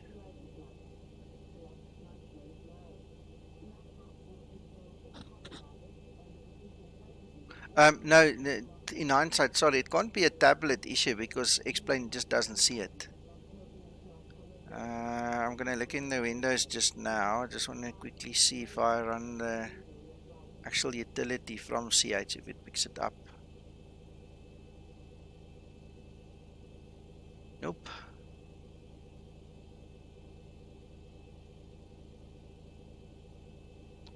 Even the CH utility doesn't pick it up. It's just not there. Crap. Oh. You've swapped USB sockets, I Yeah. assume. Yeah, I've put it now in a USB 3. You can clearly hear when it goes off and comes back on.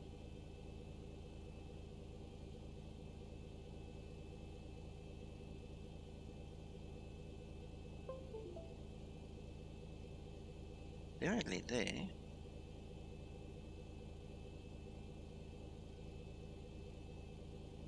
Disconnect. But it's not there.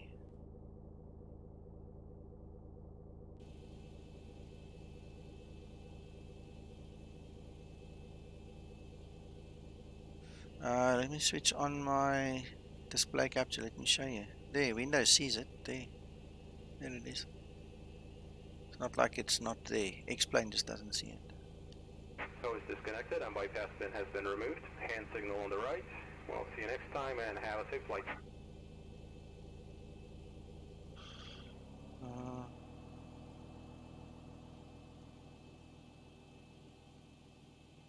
Barnstormer, yeah, I've never had Checking this. USB port.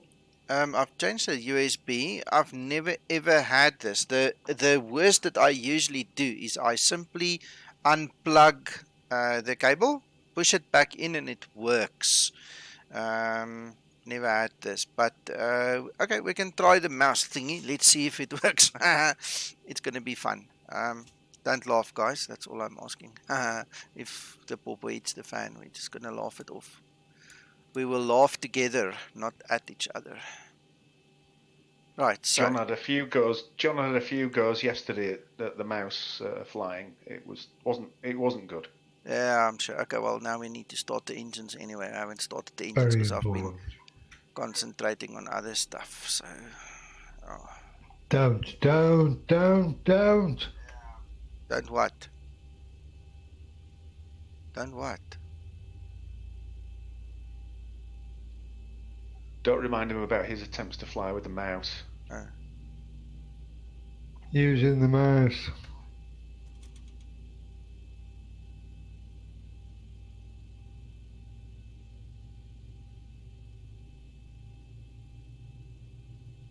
I took the laptop with me, Nico.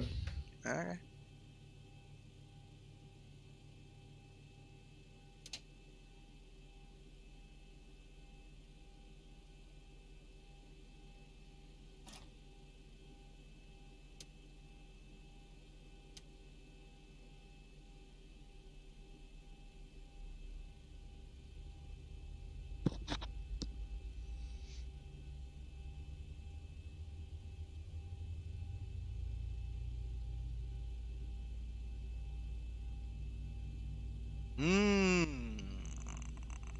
Damn. Reminds me of something else.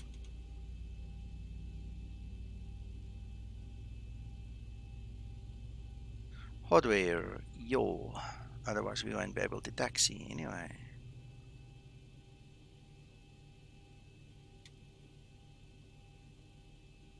Can't believe this silly thing has done this. Huh? This is gonna be fun.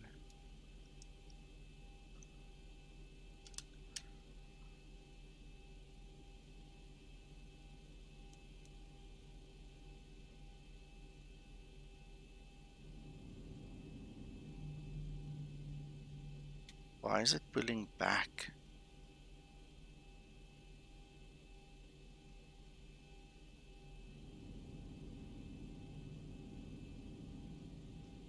That's interesting. Yeah, now it seems to have taken it.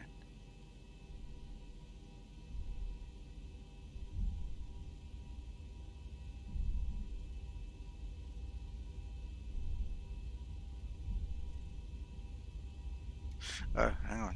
I haven't completed all my tasks. You see, now my mind is Landing's going to be fun. yeah, reverse thrust and all.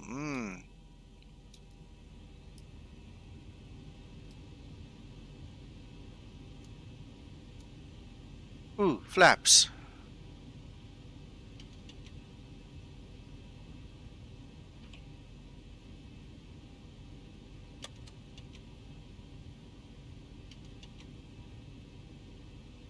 Why are you not moving?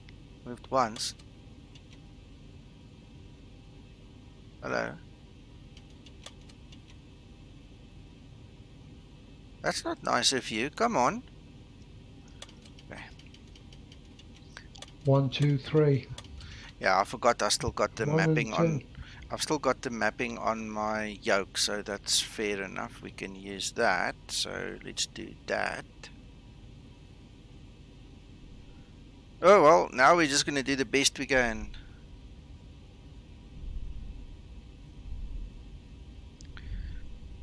Norsmeister, goeienaand. Barnstormer. Yeah, Toga, at least we've got the mic button that we can use. Only real bitch is going to be... I've still got the mapping of the keyboard on the speed brake as well. The bitch is going to be to get reverse thrusters going.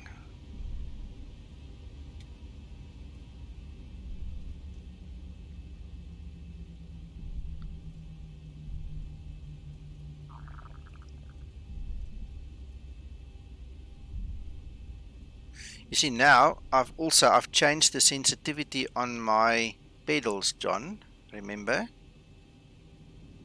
And now it doesn't turn all that great. Anyway.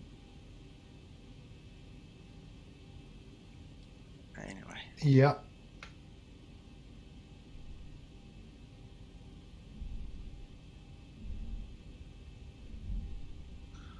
Man.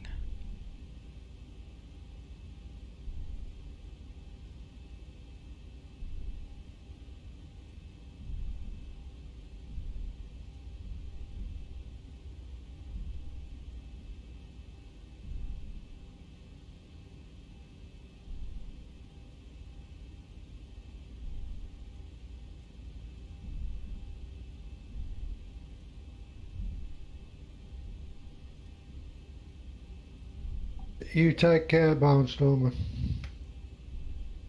Enjoy. Bye bye.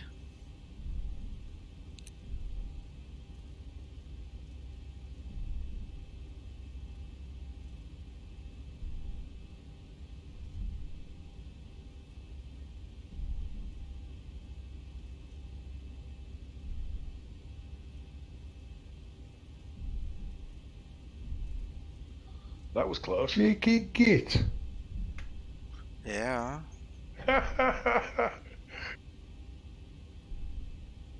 You get people and you get drivers like that, eh? Yeah, very close. I'll write him up. I'll write a report on him. Don't worry. Give him a ticket.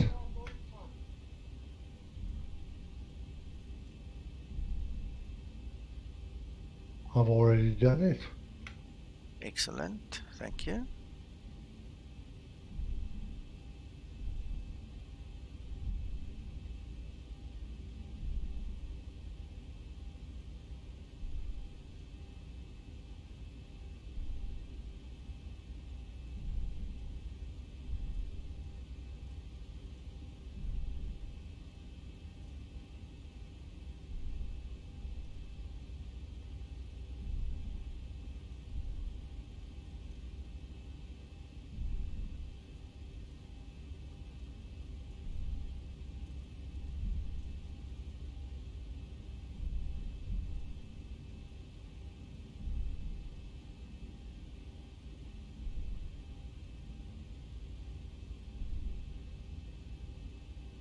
Almost there.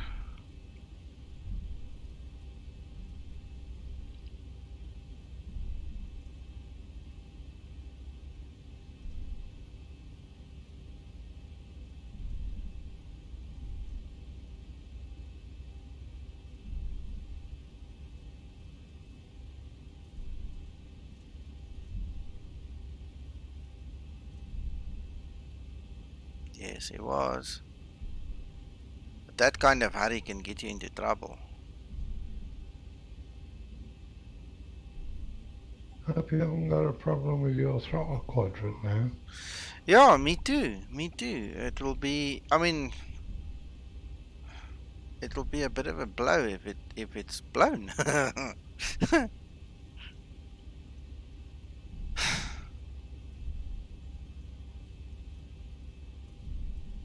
Well, I can tell you one thing. It's lasted at least 2 years longer than the Cytec Don't one. laugh, Nico.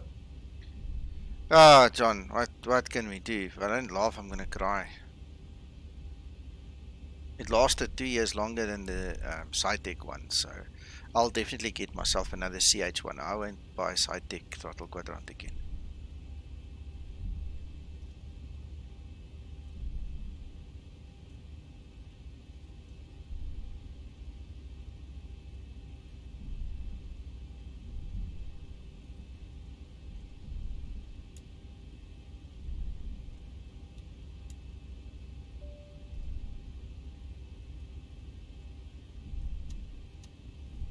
Okay, the cabin is secured. Have a good flight.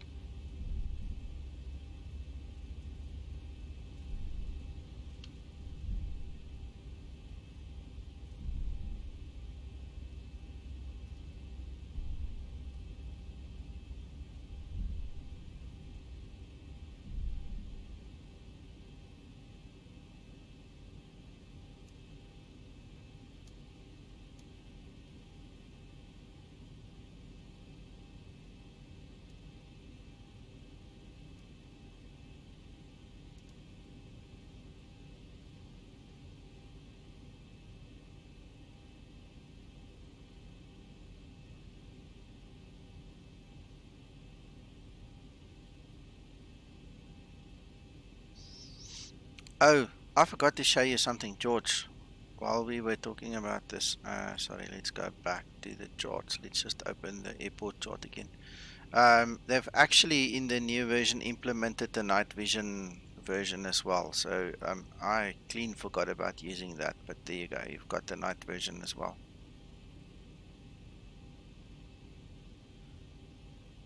Right. Okay. Oh, that's nice. If you click in the middle, it takes both. Fantastic. Right, let's go.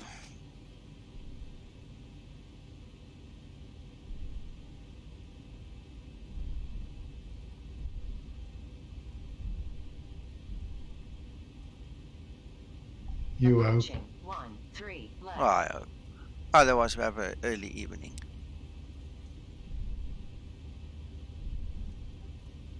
I could wheel out the old joke, couldn't I? On runway. I'm watching 1-3 now, so it's left. going to go badly wrong. Alright, Toga, let's go. Let's go. Paul, you know what? I've forgotten about that joke, but thanks for reminding me. Pleasure. Ha. 80 knots.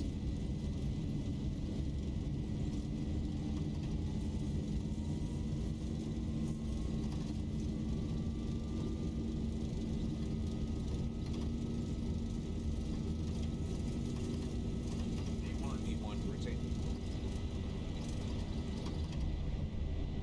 Positive rate. Oh man. Yeah, boy. Press the button and nothing happens, and then you realize, "Ooh." 400.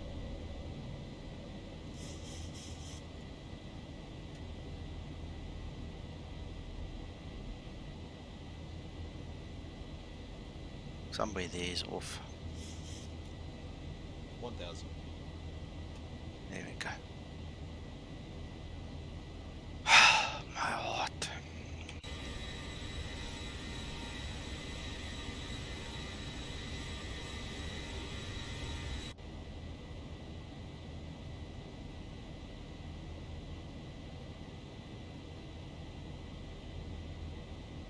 Ugh, it skipped one of the legs there. Let's make it go back. Turn around, turn around. Skip that one waypoint so it wants to turn back.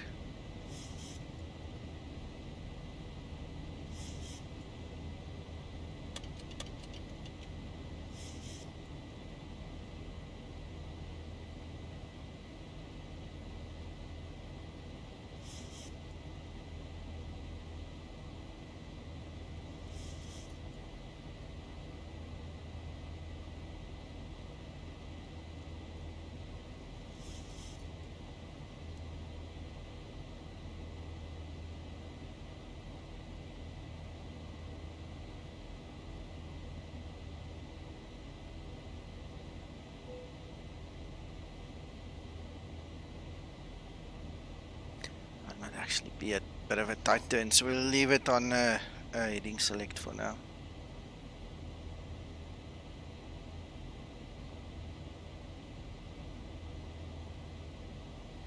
Damn, that was a sharp turn. I'll remember for the future.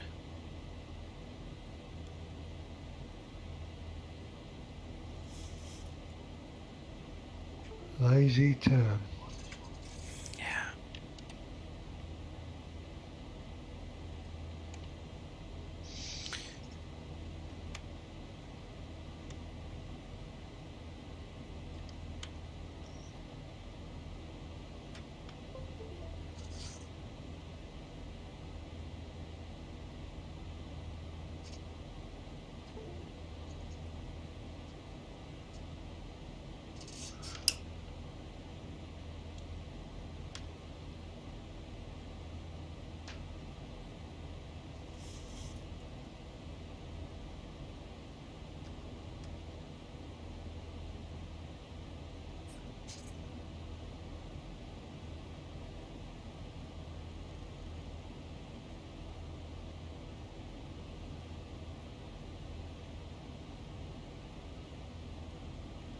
That was a bit of a tight turn.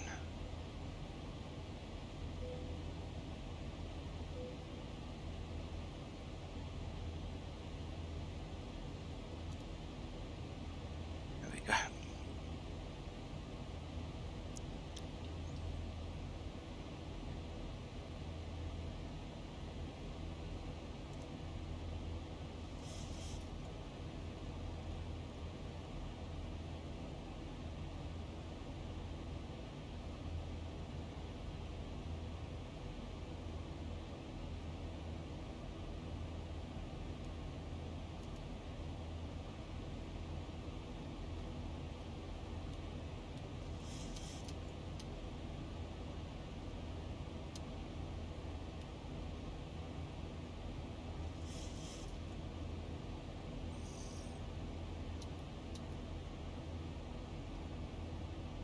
Give me a second. I just want to go and try and put this quadrant in one of the other USBs at the back. Mic off. You turn the logo light off.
Mic on.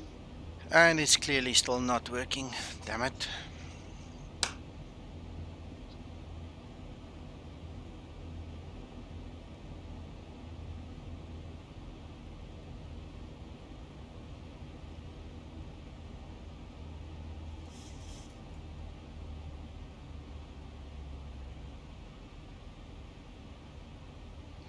So where did you get to? Was it the the X-plane not recognizing the throttle, or Yeah. is it the hardware?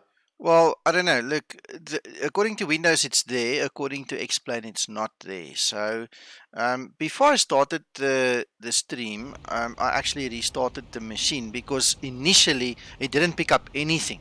So I pulled the normal cable that I usually do, pushed it back in, and the stuff came back up. And then I said to myself, I've had so much bad luck with streams and not restarting. Let's restart. So I restarted, checked it.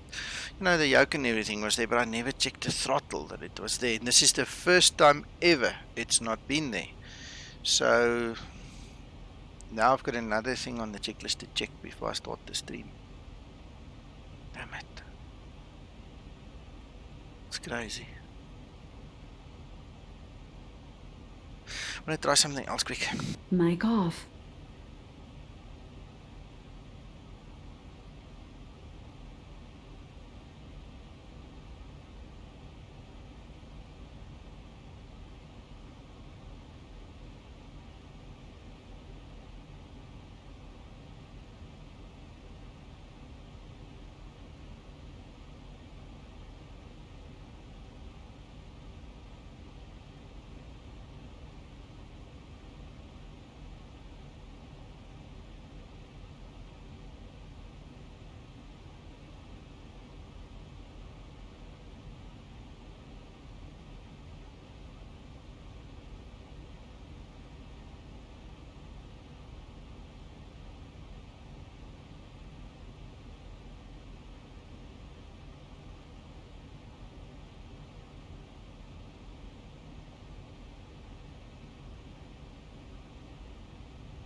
Mic on. I'm not sure if this is gonna work. Let's have a look, see.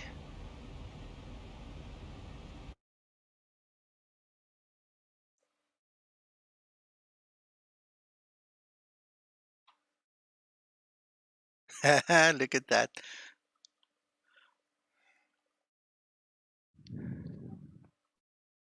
Have you dug an old one out? Yeah, this is my old, well, my spare throttle. So it's only the default one, you know, that comes with a normal PS2 kind of a connector. So, calibrate.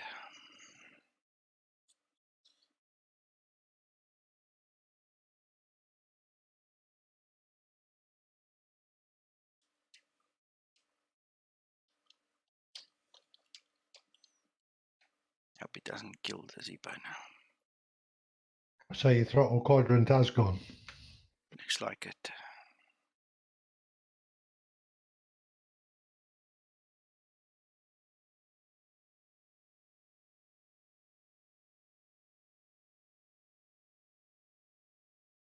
You're going through the wars, aren't you, one way or another? Yeah. Yep.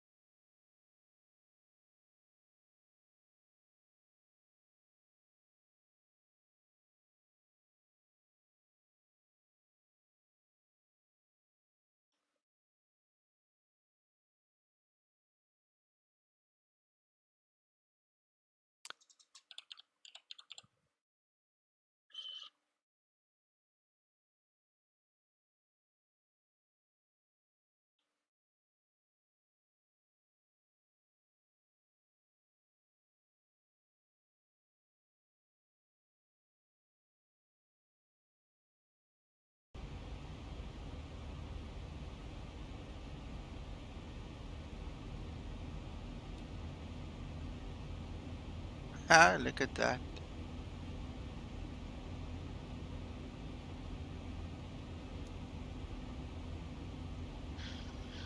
Ah, yeah. Good for you, mate. Damn.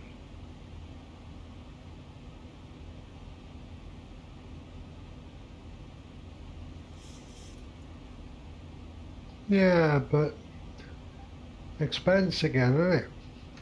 Oh, you're talking 3,500 rand at least. This is way more expensive than the pedals. At least 1,500 more. Anyway, this is where you pray for more work and just trust. Damn it.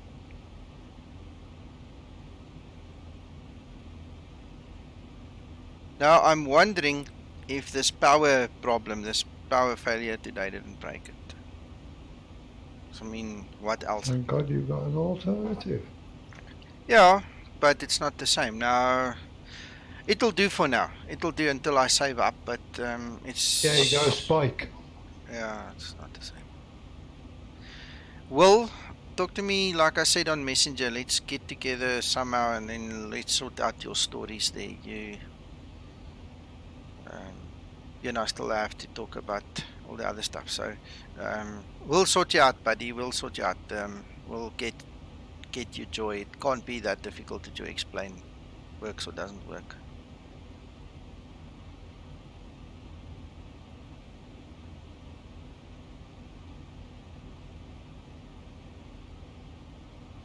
Well, Uncle John, I'm hoping by actually shutting down, not just doing a restart, by shutting down, you know, getting rid of power completely, and then restarting the system if the CH throttle won't start working again.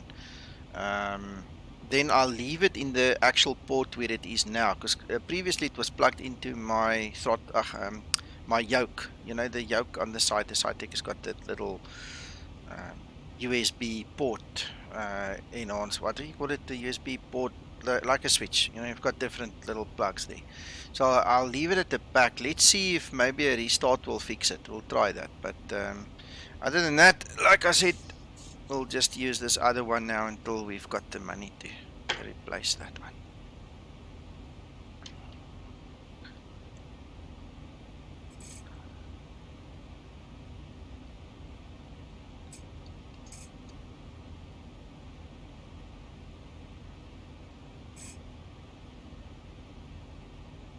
Right, at least I've got something. Right, so it's climbing. There was an altitude restriction of 18,000, which the Zibo handled very, very beautifully.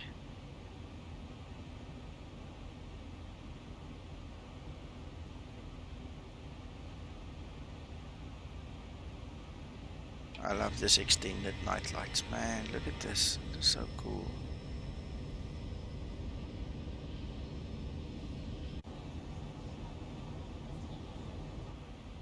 It's gone very quiet. Yeah, I think a lot of people thought I was doomed, so they left. I'm eating biscuits. Oh, now you just made me want biscuits too. Well, I got some biltong from my sister-in-law for my birthday, and I want to tell you something. I had some nice biltong the last 2 days, man, and there's still some left.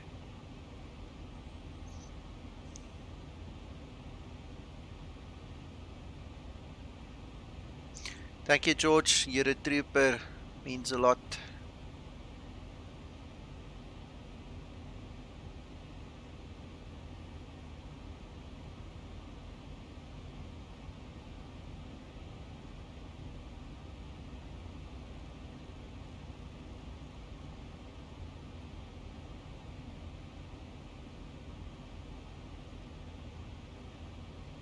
Okay, cool.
What's amusing you, Nico?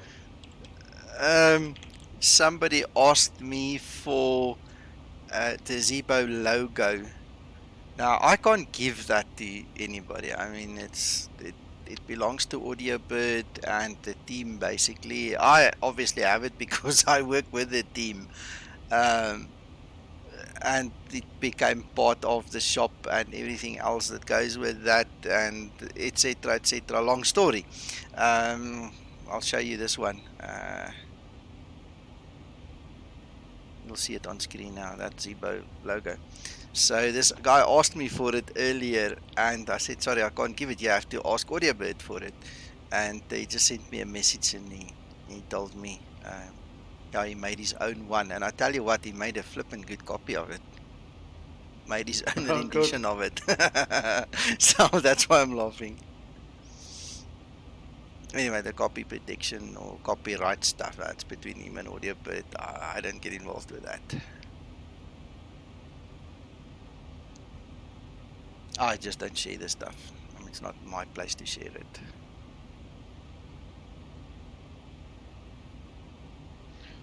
I've got a little techie question for you if you've got time.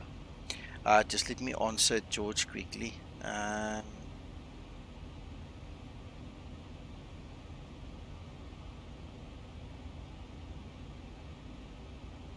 George, I don't think Will had a joystick problem. It was me who had the joystick problem. My throttle quadrant seems to have broken. Will has got a problem with X-Plane not responding, and I said I'll help him sort that out. So we're going to address that. And Paul, your turn. Go for it. Yeah, it's about the bank angle switch operated by the heading knob. Yeah. Does that simply set the bank angle at which the alarm sounds, or does it physically limit the bank angle of the plane? It physically limits the bank angle of the plane, but only in heading select mode. It does not help for when you are in LNAV mode at all. Okay. Yeah, I've got half a memory that above a certain altitude you are meant to turn that down to, is it 10 degrees? Yeah, I'm not familiar. I know there is a scale. I'm familiar that there is a scale, but I'm not familiar as to what the exact scale is. Because the higher you go, it needs to become lower. You know, the lower you fly, the more the bank angle can be, and the higher you fly, the less the bank angle should be. But I'm not familiar with the exact angle. You know, what it should be at what place. Okay. I think I kind of understand why. I think I mentioned it before. Of course, when you are in a bank, you're getting less lift, and if your air is very thin at high altitude, you're closer to a stall. Exactly.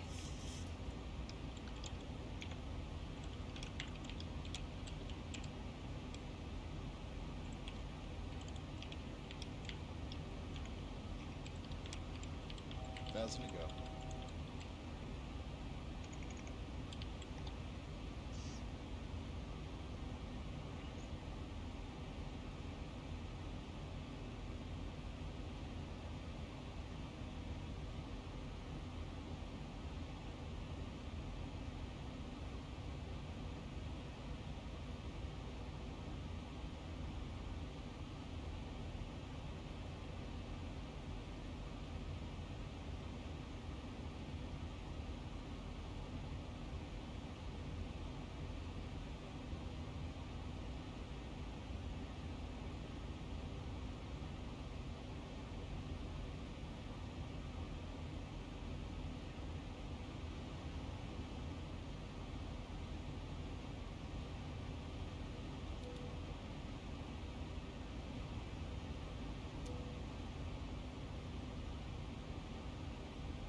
Right, so what does the timing look like? Top of descent, 1958. About 46 minutes from now.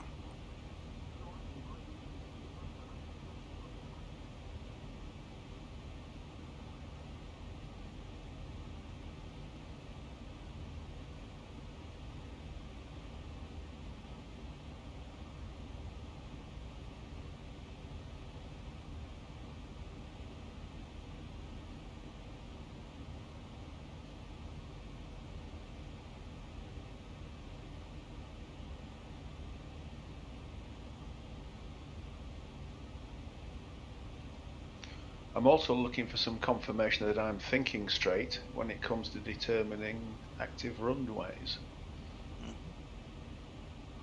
All about the wind. So talk to me. Yeah, sure. When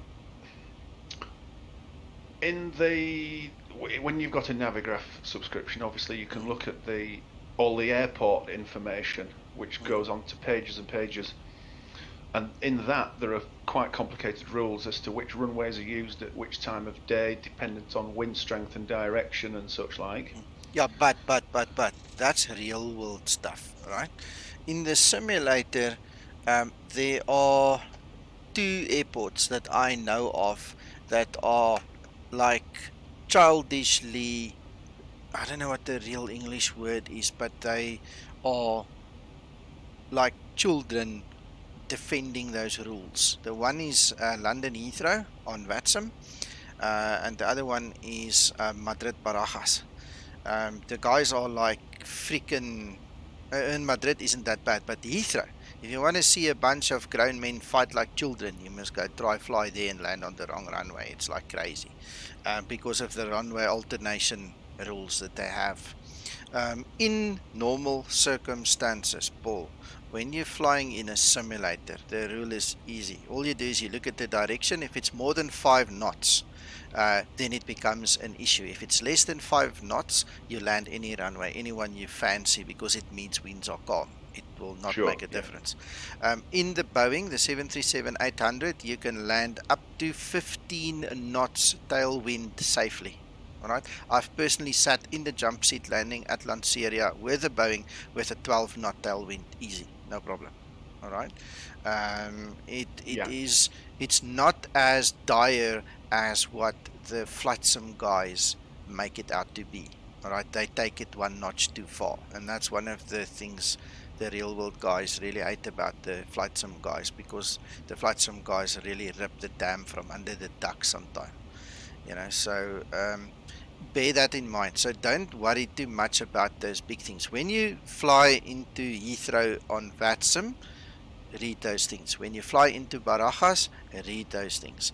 The reason Barajas has those rules is, in actual fact, it's not so much about the wind. What it's about in Madrid is some of those runways actually contain terminals on the approach, and they do not allow you to fly over the terminal when you land, because it is a potential death trap. If you lose control there and you go into one of those terminals, thousands of people die.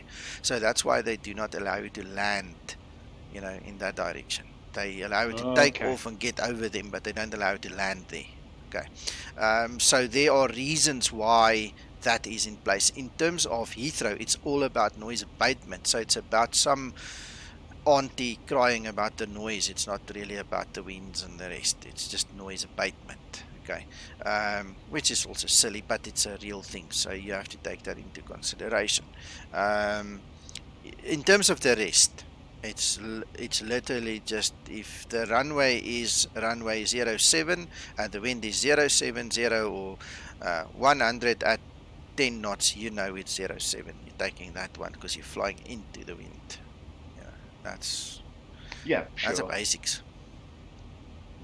Or if you're flying online, you're listening to ATIS, presumably. Correct.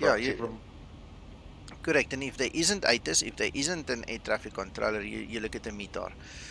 And you can't look at an external source. We had a hell of a fight about Heathrow one day. And this is why I hate Heathrow so much, because those little babies who guard the house there are literal trolls. They're nothing more than just little baby trolls. The one guy actually told me, but I'm supposed to check the London Twitter page, the Heathrow Twitter page. I said to him, are you mad? So I called the supervisor on him. I said to him, please educate this guy. You are living in a virtual world called VATSIM. You need to use the weather in VATSIM. You can't use a freaking external source. You're mad.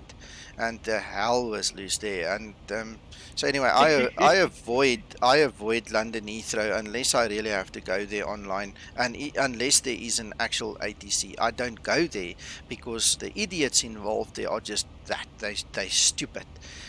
You can't use an external source to determine what happens in this world. It's like telling me that I need to use Earth's weather when I go to Mars. You're crazy. You can't do that. It's two different worlds, So they're far too pedantic, are they, at Heathrow, wanting to stick to the real life rules and wanting you to ring up and find out which runway they're using or something. yeah, and you can't do that. Barnstorm, I see you back. Sorry, I obviously missed your comment there. I must have mentioned something that triggered you, but I'm totally clueless what you are referring to. I did get a spare Cytec throttle from the cupboard, which is working perfectly. It's rather brand new. It's been used a few times. So I'm just going to stick with that until I can replace my CH.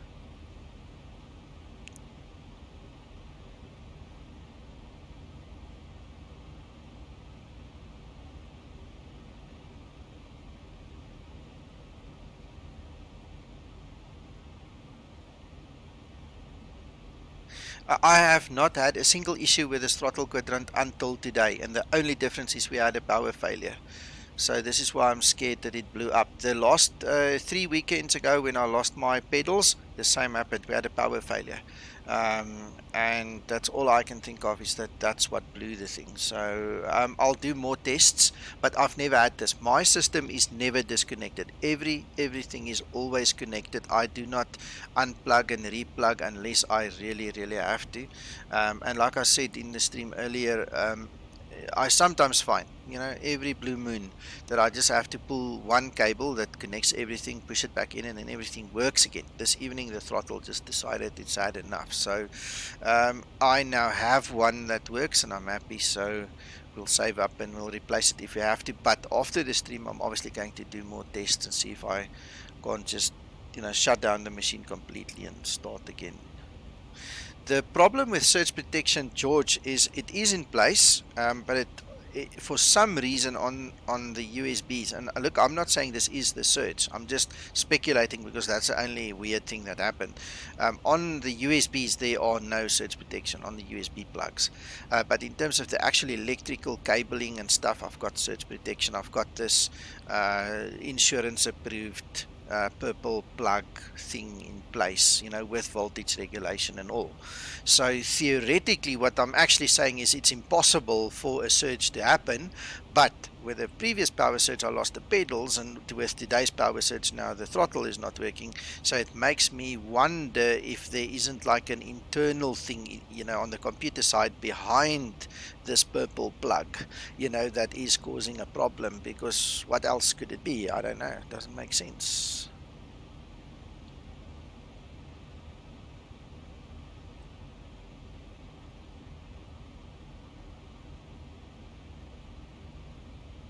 Oh no, I mean, we don't get insurance if we don't have surge protection. The insurance will never pay out if there is no protection in place. The problem is the surge plug needs to blow as well. Otherwise they don't pay out either. And in this case, the surge plug clearly still works. Everything still works. George, some of it goes directly, but the throttle quadrant and the trim wheel actually plugs into the Cytec yoke. It's got a little USB hub thing on the side, and I've actually plugged a thumb drive in there, USB drive, and it works. I mean, it's not like it doesn't work. It's still working, but for some reason this quadrant just says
I'm gonna miss my tiller. I really just got used to my tiller and using the flaps with my other lever and the speed brakes with another lever. I'm gonna miss that. And just when you were getting competent with them as well, that tiller took a while, didn't it? Damn it, yes.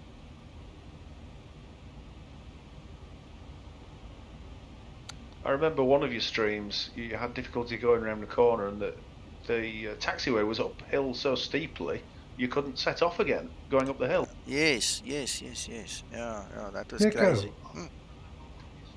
Yeah. John.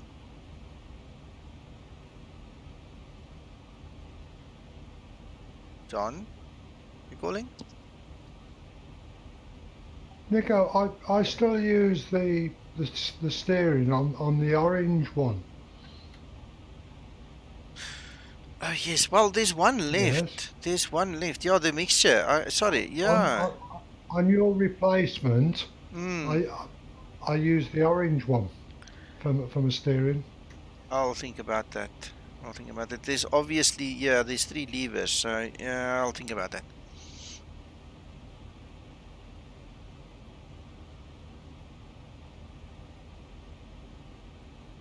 It works. It works perfect.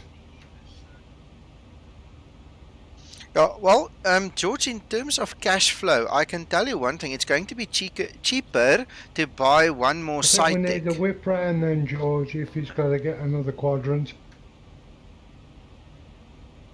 John, say again?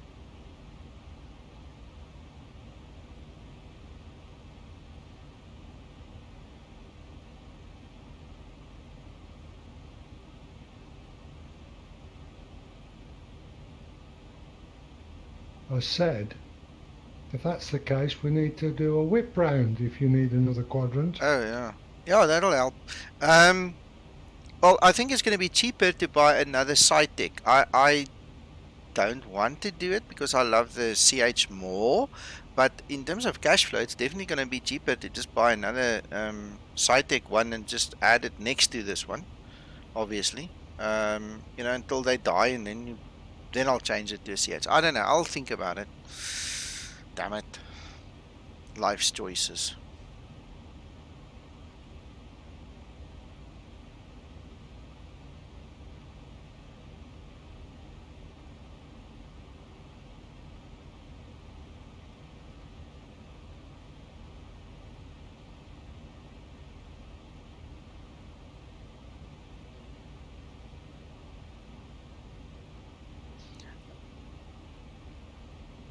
Well, Barnstorm and George, yes, it may not be terminal. It may just be the luck of the draw. So once the stream is done, I'm going to shut down everything. I'm going to try again. Let's see. Then we take it from there.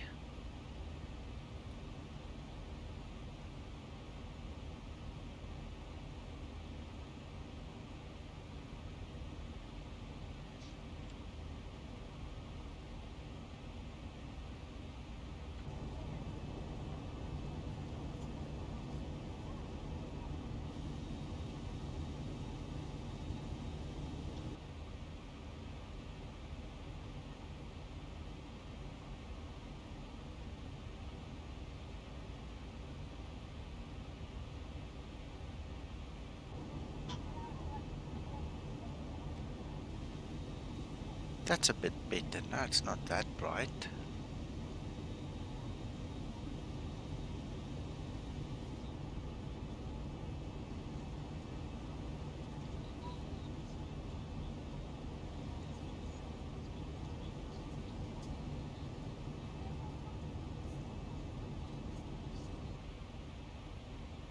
Somebody asked the other day, does the lighting settings actually work? I wonder if he's actually tried. He obviously didn't try it. Speaking of which, I need to save my settings. Oh, there you go.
In case you were wondering, that's where we are at right now, so we're making good progress.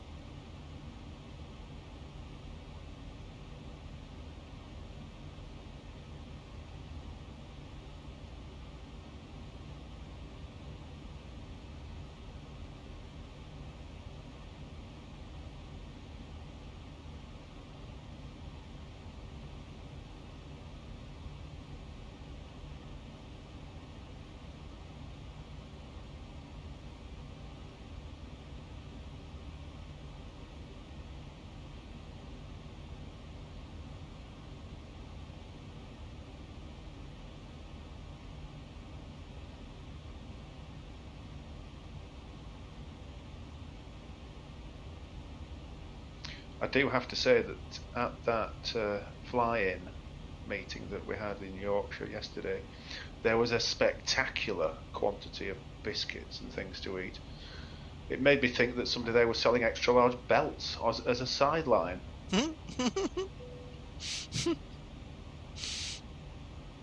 I was very well looked after. It was very welcoming. So thank you to all those guys. Awesome.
Guys, while we're waiting, I think I'm gonna go grab something to drink, some Milo, and get some biscuits myself. I see there's a couple of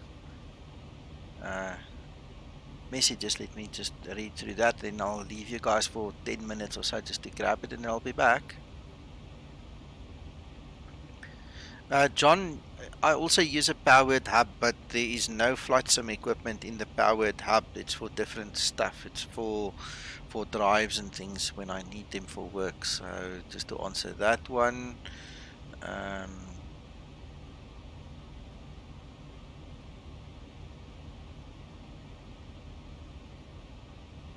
Okay, alright, then I'll be back shortly, guys. I just want to grab some Milo and biscuits. Okay. Mic off.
Mic on.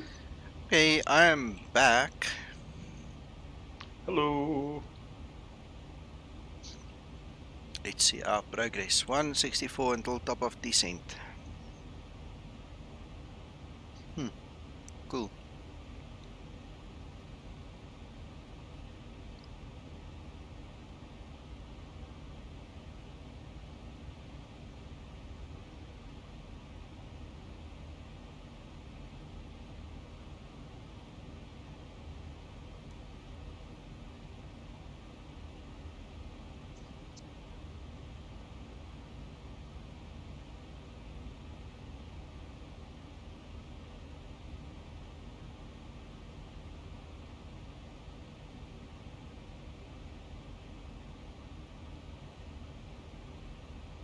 I'm back too. Awesome. The Three Just when you Musketeers. thought it was safe. Ho ho ho ho, ja. Athos, Porthos en Aramis. Who's who? I once went to the village in the south of France called Artemix. Okay. It's got an X in there, and apparently that's where the guy was from. Okay.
There was also quite a lot of banter at this fly-in get-together yesterday. It was quite interesting. There was the Airbus contingent.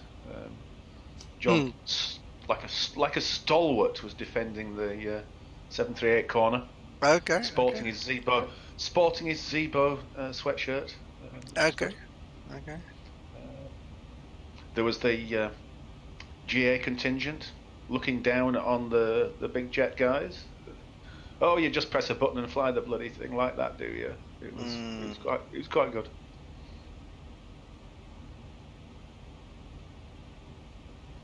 Some people flying for the scenery, some people flying for the tech side of it. It was really quite interesting, quite varied.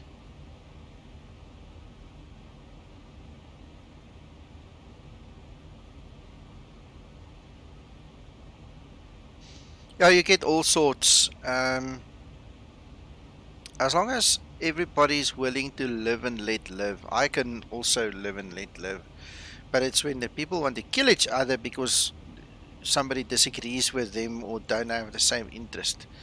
Man, that drives me insane when I go to situations like that. You know, when you get to a get together and people want to force their view on you. Yes, I hate that.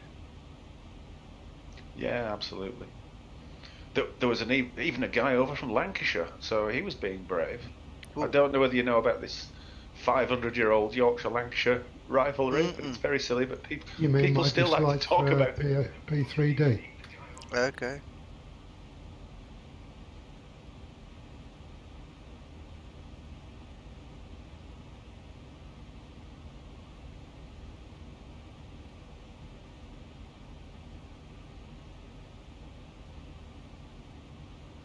John, you're listening to the wrong audio stream. You're coming in 12 seconds after we've spoken. You must switch your audio back to Discord so you're in the discussion with us.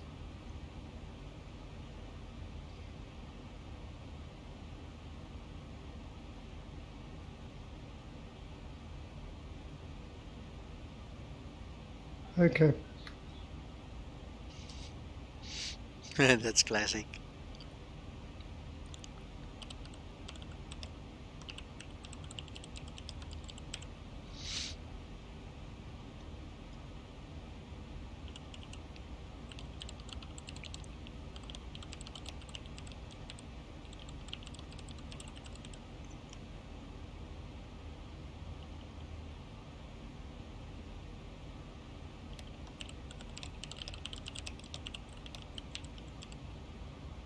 Is that better?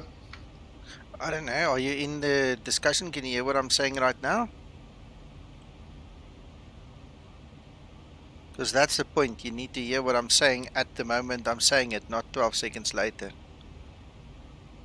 I can. Okay. That sounded like 10 or 12 seconds later to me. Yeah.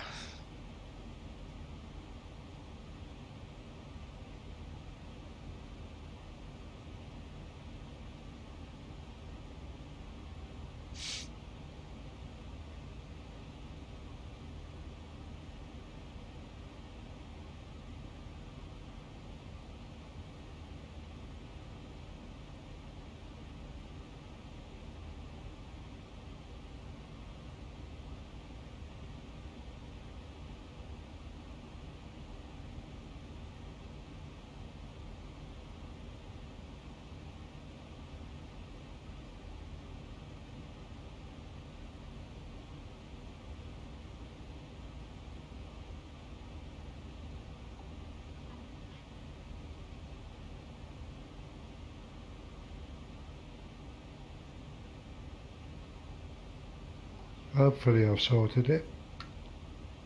Well, count with me. 1, 2, 3.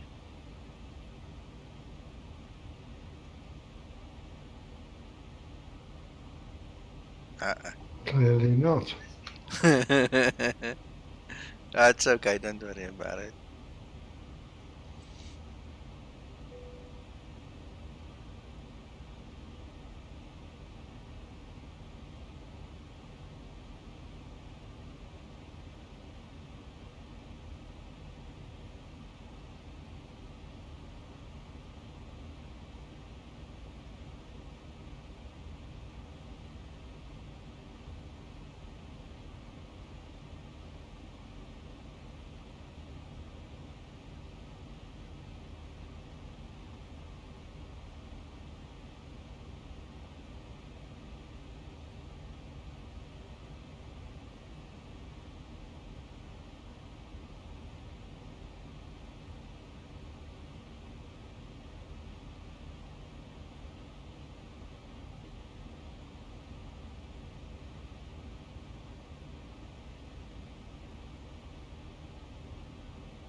Oops.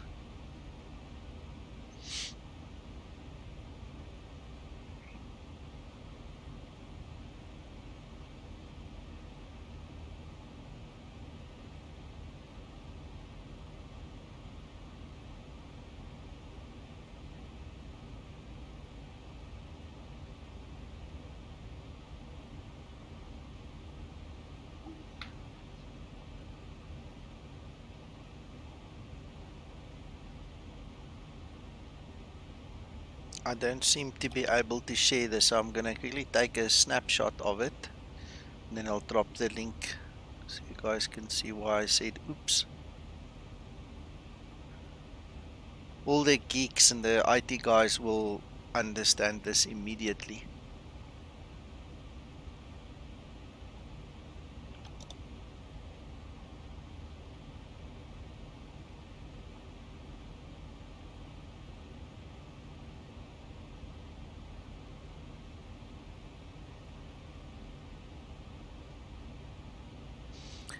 Okay, I'm back on page with you guys now, obviously. Perfect.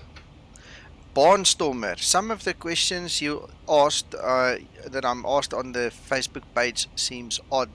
Oh, for sure. People ask the weirdest things. I suppose it's because different people are at different skill level. For sure, for sure. And I tend to give people the benefit of the doubt. You know, I tend to give them more credit than I should, and usually it bites me in the ass afterwards. Because I expect people to actually know more than they usually do. So anyway, I try my best. I deleted one of my comments today because some asshole attacked me based upon what I said, and I just didn't have the energy to fight back, so I just deleted it. And I thought I'll wait for my turn next time when he's making a comment, and I'll go and attack him and see what he feels about it. So all that shit also happens. You get very childish pieces of crap people on that page or those pages as well. So I've got to bite my lips and my tongue sometime not to really scream and shout. But I try my best to accommodate everybody. But it's difficult sometimes, like today. I just deleted it just not to make a scene.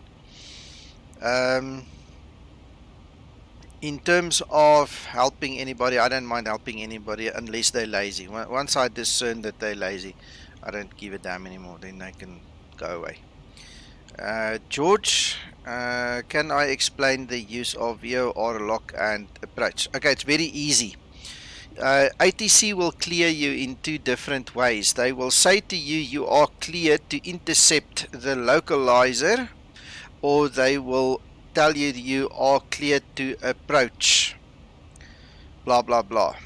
Alright, so the key lies in cleared to approach the localizer or cleared to approach, you know, the way that they talk. So basically what it means is if you are cleared to intercept the localizer, you use the VOR lock. But if you are cleared to approach, if you are cleared to intercept the localizer, it's one thing. But if you are cleared to approach the localizer and then take it further, it means that you have got permission to go further, basically. So that's when you hit the approach button. Sorry, it's getting a bit late and I'm getting a bit confused there. But it basically means the one gives you permission to go further and the other one says no, you're only cleared to intercept the localizer. I'll try to see if I can sort out my speech a little bit and rephrase that for you to make it easier. But I think you get the idea. The one takes you one little bit and the other one takes you further. John, I know that, and I thank the guys. It's always that 1%. It's just that one idiot that really wants to be an idiot that just crawls under my skin, and then I've got to step away for a moment and, you know, ignore him and then come back later.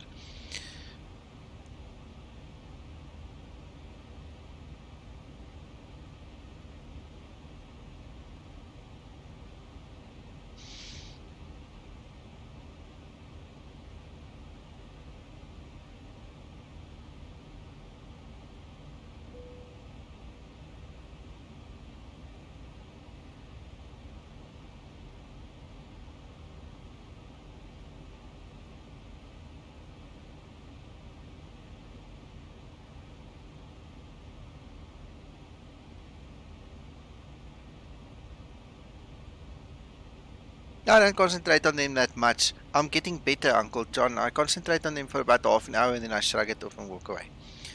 That's why I rather delete it, and I'm not interested in a ping pong match with somebody that is clearly selfish and ignorant of any proper facts and lives in his own little bubble, and the rest of society means nothing. So, you know, cut it out.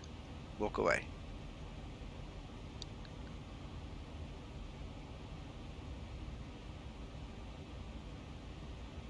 George, what do you mean? Do they do the same thing in the mod? I don't understand what you mean. If you fly, sorry, I think I know what you mean. If you fly with ATC and they clear you to intercept the localizer, you're going to intercept the lock. If they clear you on the approach, to intercept the localizer and you hear the word approach, no matter what the terminology is that they use, the moment they use the approach, it means that you're clear to use the approach button. It means that you can intercept the glide slope as well, basically, and take it further. So if you're flying with ATC, it matters. If you don't fly with ATC, it doesn't matter. You can skip the VOR lock and just hit the approach button and get it over with. The only time that approach button will not really work is when you are above the glide slope. You need to intercept it from below. Always intercept it from below.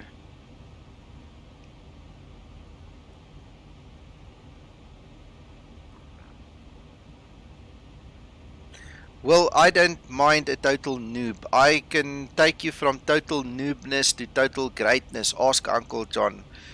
It's part of my nature to help people. But when you are an asshole, that's where I draw the line. When you are selfish and lazy and you pretend that you don't have two brain cells to understand that life isn't just about you and about the bubble that you live in, when you can't grasp that there are more people with value than just you, then I don't want to talk to you. I don't want you in my life. I get frustrated with you.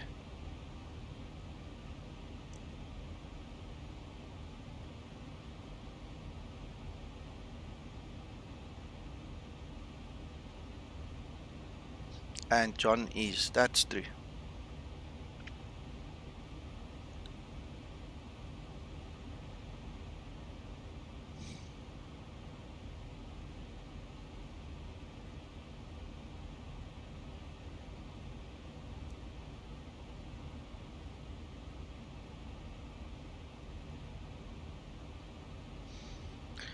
Well, I suppose it's time to start prepping.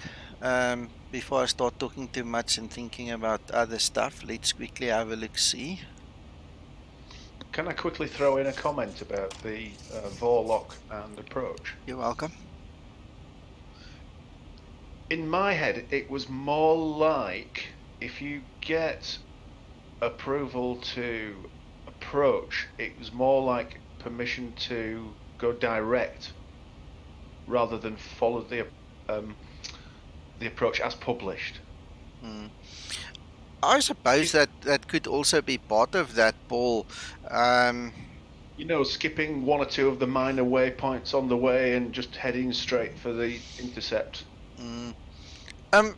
Look, it could very well be that could be true depending on where you are at when they give you the command. So if you are in a position where it means that you are going to skip because they've given you permission to approach, then it obviously means that. But if you are in a position where there are no waypoints to skip, it still means that you can now intercept the localizer with the glide slope and continue. Okay, this is my understanding. The next time one of the real world pilots are here with us, we'll ask them for clarification like we usually do.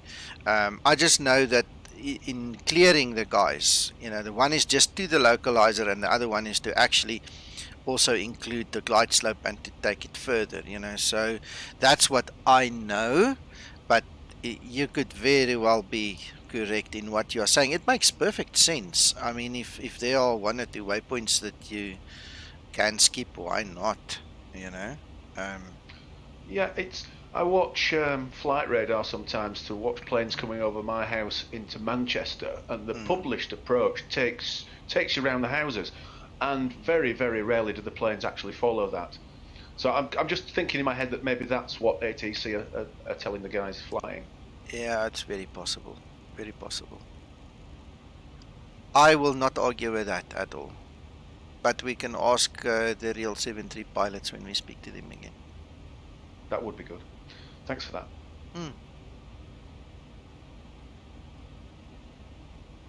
Thanks, George. Right, so we're going to descend to 3,700. That will be the intercept for the ILS. It's actually 3770. We can't set the 70, so we're going to go to 3700. Our minimums is decision height. There is no radar involved no radio altitude, so we're going to set to 540.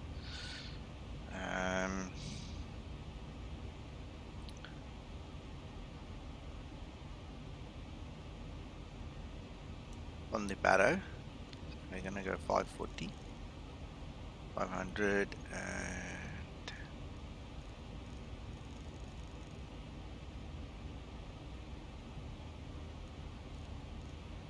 come on. I hate it when it jumps like that. This is XP realistic, obviously moving my dashboard around a little bit there. Hello, Liam. Right, what else do we need to know? Our transition altitude is 8,000, and then we need to set up our ILSs. So we're going to go for 236 on the course. Hey Liam, no, I'm okay. How are you doing?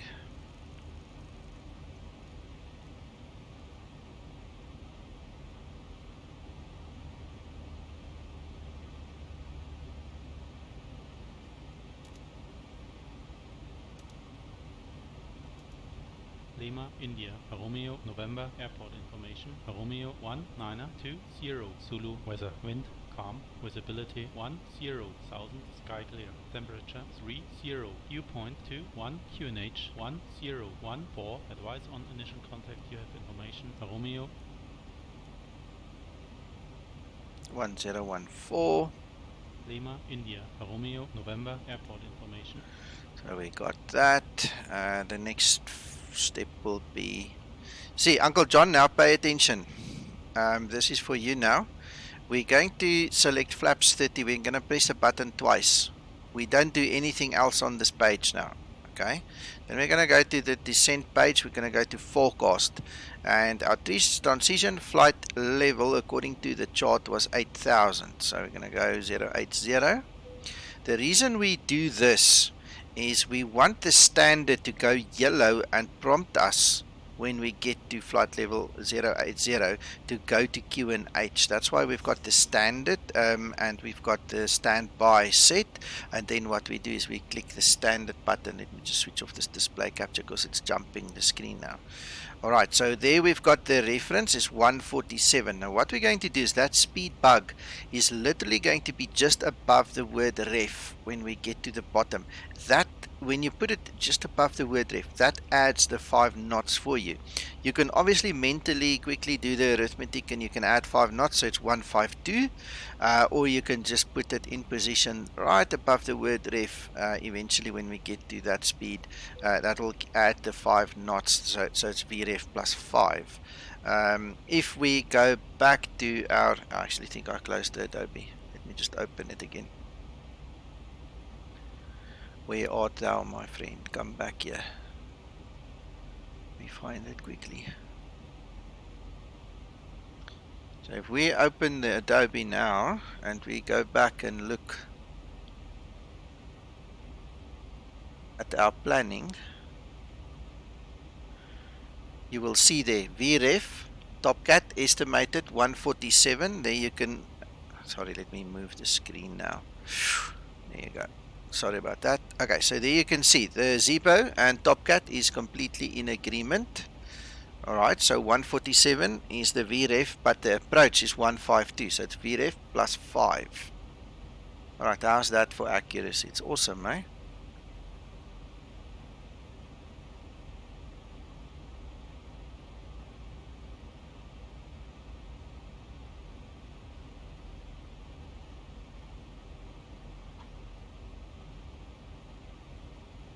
You might need some drag there, Nico. Negative. Above 10,000 you hardly ever use it.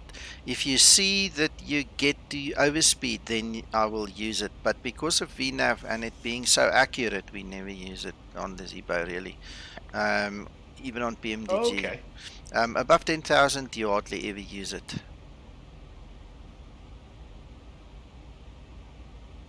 Power and attitude, thank you so much for the compliment and welcome to the stream.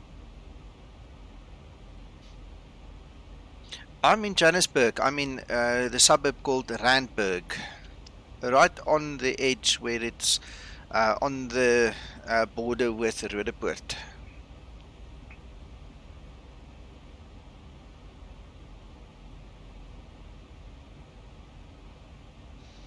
Alright, so you'll see the speed is not going to fluctuate much. When it gets there to 310, Paul, that's when I panic. You know, hit panic stations and you throw the drag. Until then, it's not supposed to be an issue. I might use it to slow down to get to 10,000, when we get to 10,000 feet, to go below 250 knots. And then obviously in the approach phase, maybe once I'll use it, but that's the only time I use speed brakes. It's just that I noticed it on the FMC. I know. Yeah, that's a prompt. Yeah, it just comes up. The push in. Oh, that'll be lovely. That'll be a lovely flight.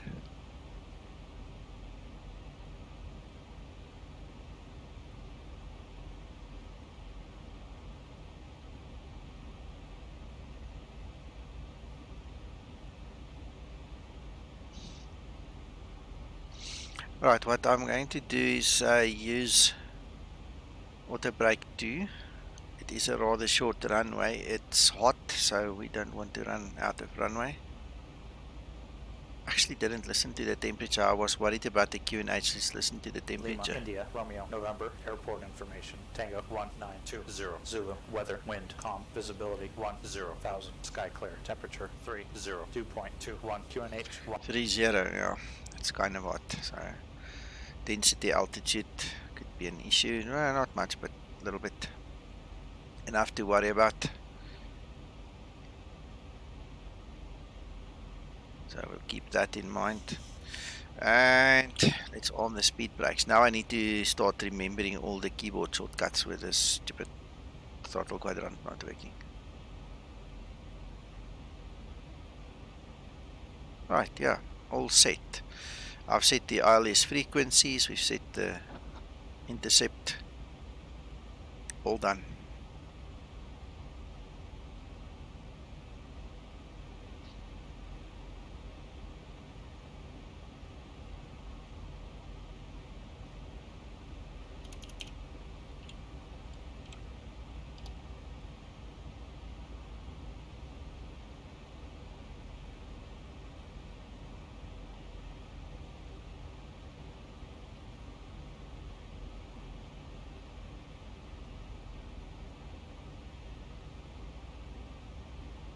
Yes, George, that comes from ASXP.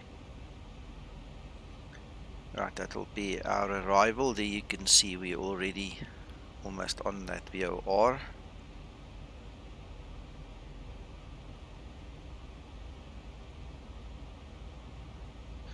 He said ILS Z.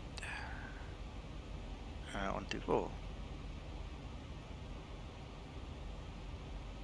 Yes, George, exactly. That will be the ILS. 36.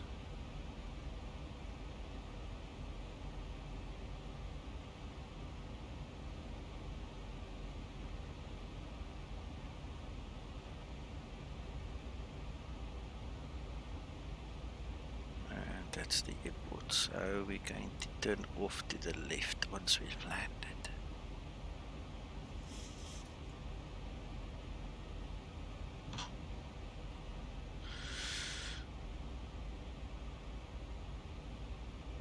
I actually talked you through it. You probably were not at your keyboard when I did, but I actually talked you through it in the stream earlier, George. I'll quickly give you a rundown again. What happens is if you tune 122.0, you're going to get the departure airport. 122.010 gives you the arrival airport, and 050 gives you a local report when you are in the flight somewhere. So that can play via COM1 or COM2, doesn't matter. I think I just usually play COM1.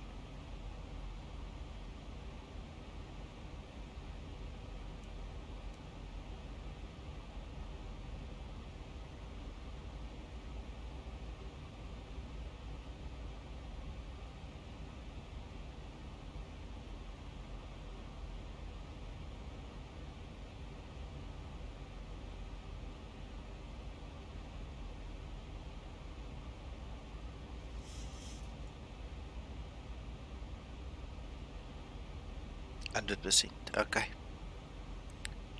Thank you, sir. See now, Paul, look at that speed. Now I'm keeping my eye on it because we're taking a nosedive there.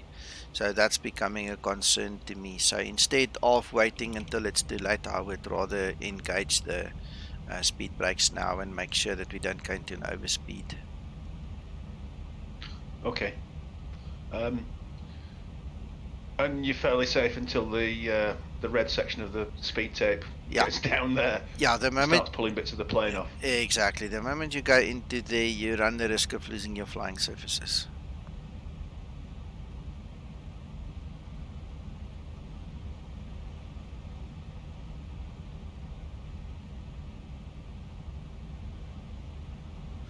That's our airport over there.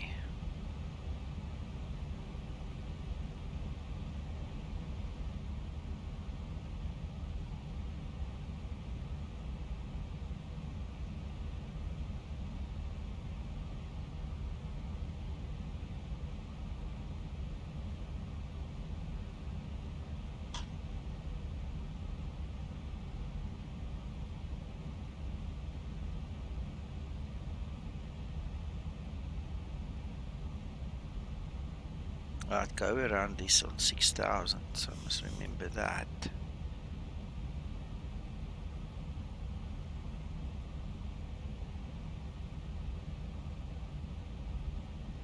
Very nice, very, very nice. And if you guys don't have this extended night lights, you must really go and find it on the Orca. It makes a world's difference in flying at night.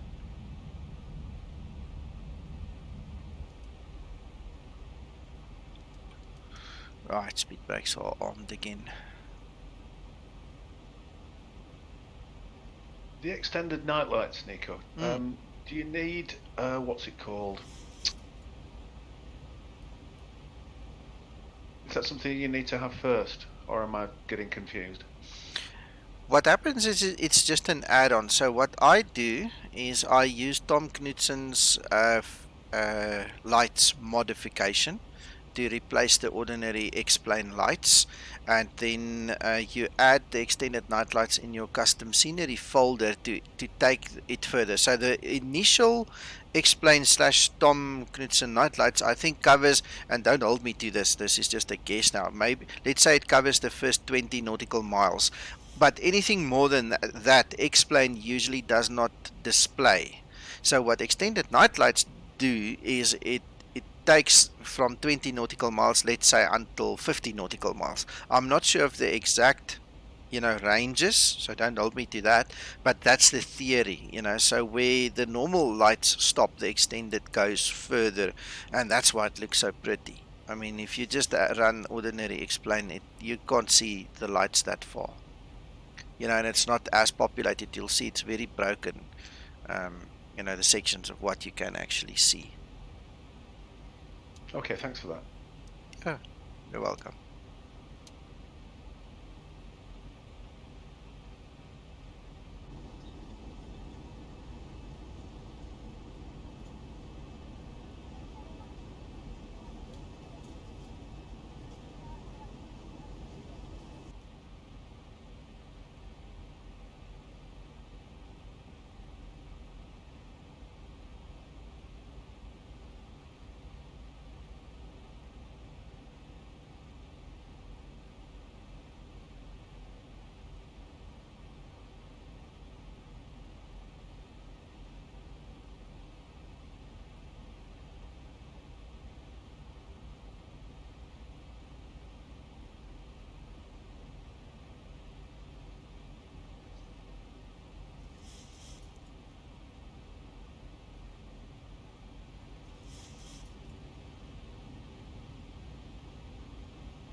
Look how nicely it takes it on that curve, eh?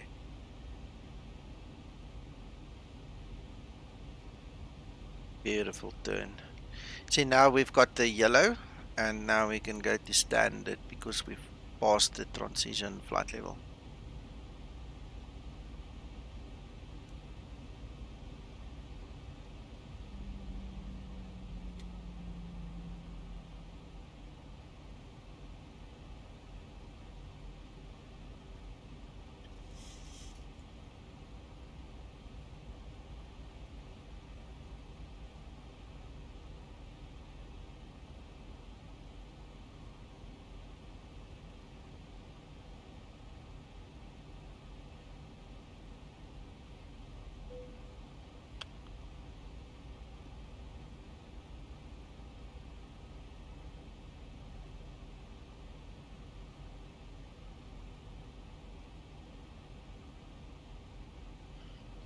Alright, so the reason I've also created those rings is that's the final approach fix. So from here on, what we need to do is we now need to start using our flaps. So this is now the flaps 1 position, and we're going to let the aircraft settle. The next line is going to be need to get my bearings straight. The next line is going to be flaps 15 gear down, and the last one is going to be fully established on the localizer and all, and that needs to be then flaps 30 or 40. So that's just for me to remember when to do what. There's the runway in front of us.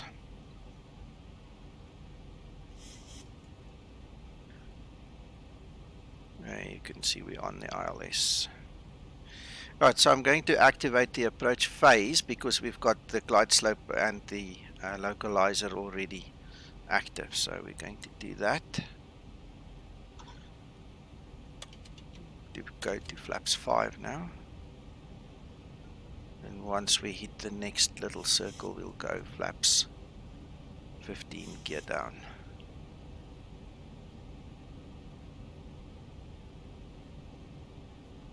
Barnstormer, yeah, I know. That's why I let the aircraft fly on the flight path and glide slope, you know, so the whole glide path is worked out to not let that happen. But I got you. Me and Uncle John were talking about it yesterday. Those mountains can be deadly.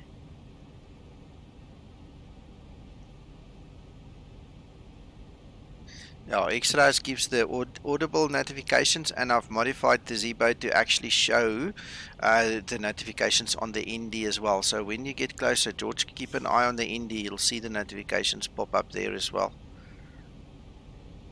And I've created the file to actually show it on all the Zibos. So you've got it on the 700, the 800, and 900.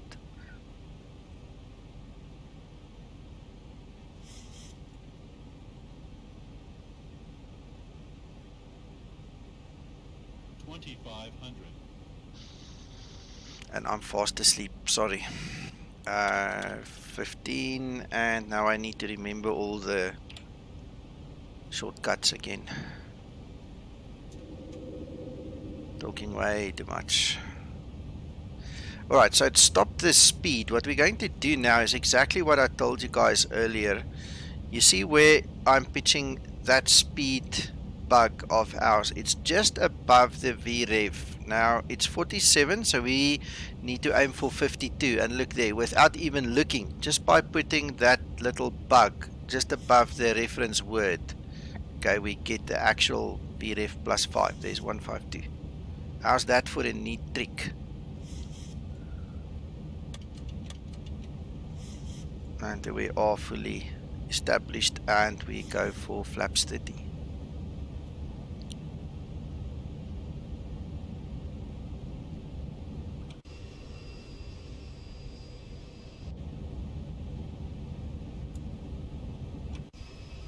There's the logo light again.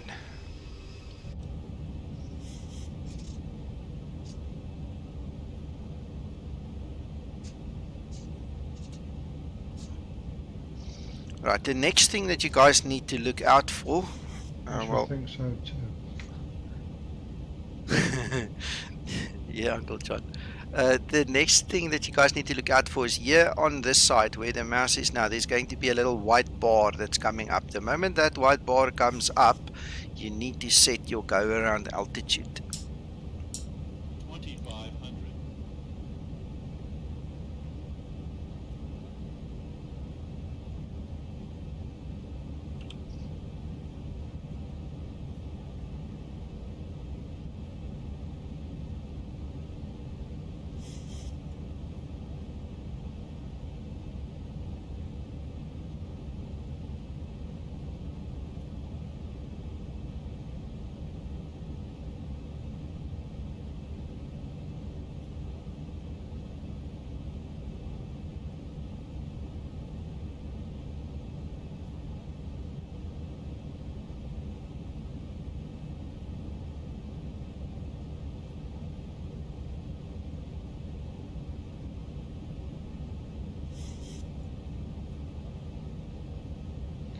Now, what could possibly go wrong here? Nothing at all.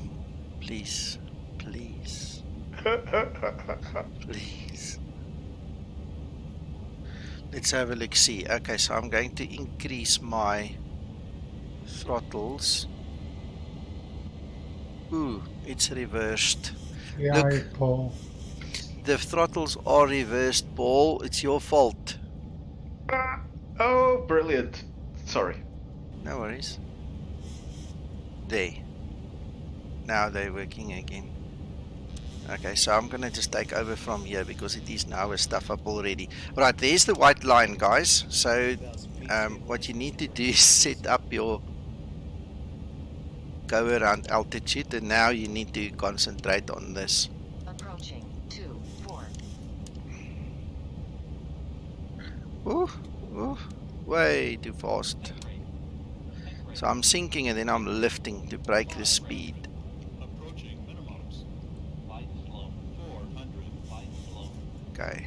Minimums. 300. Light slow. Light slow. Light slow. Light slow. 200. I don't care. Light slow. Light slow. Light slow. Light slow. 50. 40. 30. 20. 10.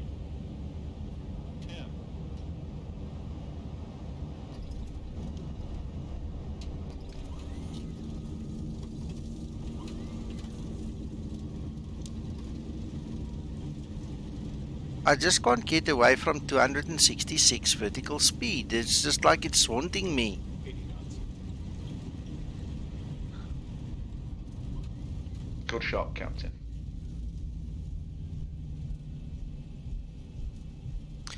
Thank you. Well, nobody died. We made it. Thank you guys for flying with Ryanair today. Why am I not seeing my lights? Why is it so dark? It's very dark. Check how short this runway is. Look, we're at the end of the runway already. Check this. That's short, eh? If you don't land properly, you're going to do a go around. You don't want a floater there, do you? No. Yeah, so then in this case, I'll rather take the 266. You know, it's not too bad a landing, and then we know we don't die.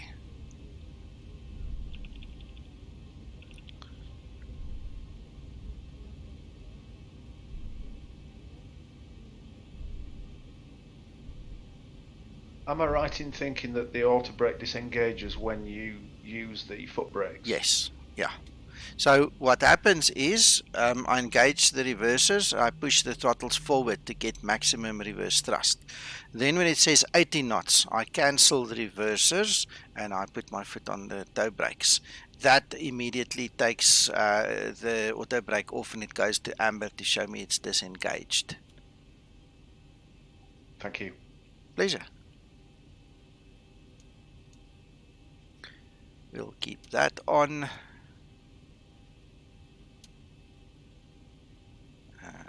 You can come this way.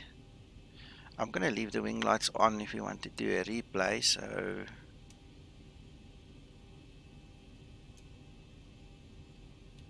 you can come off.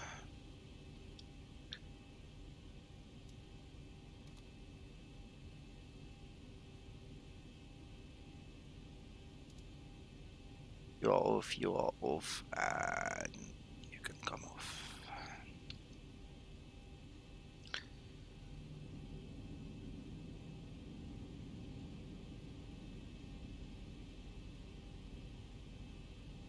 Well, the Ryanair software says that it was a 264 foot per minute landing, so I gained 2 foot there for what that's worth. Alright, now we need to figure out how these parkings work. There seems to be a line. No, that's a dotted line. We don't want the dotted line. Dotted lines are bad. That's for small aircraft. There's a solid line.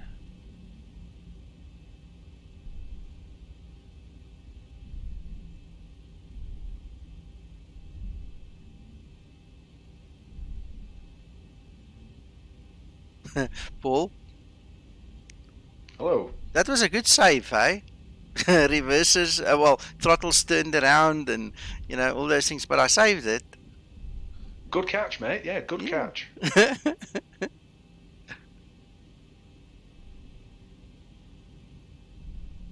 While he's got his lights on, we're going to burn him back.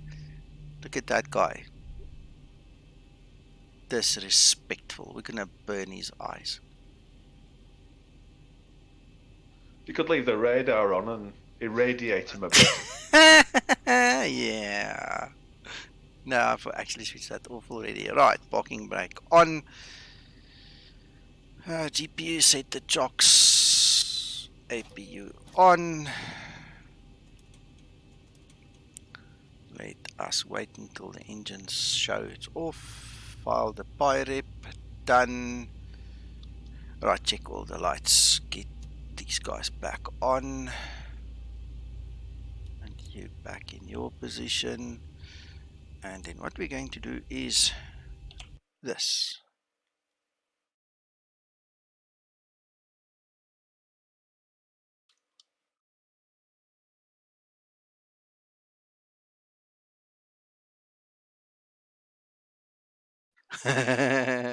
Great minds think alike. So you're resetting the lights so that the replay looks looks correct, good. yeah? Yeah. Otherwise, it doesn't look correct for me.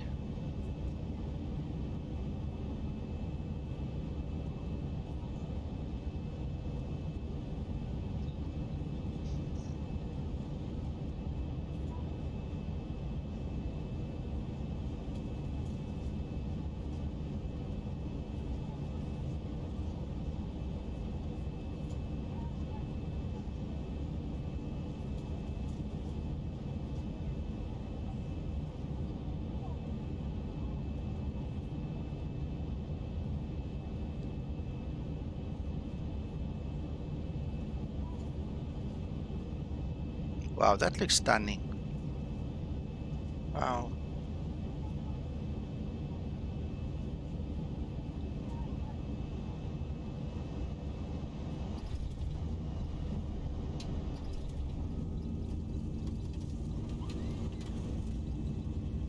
Yeah, that is good.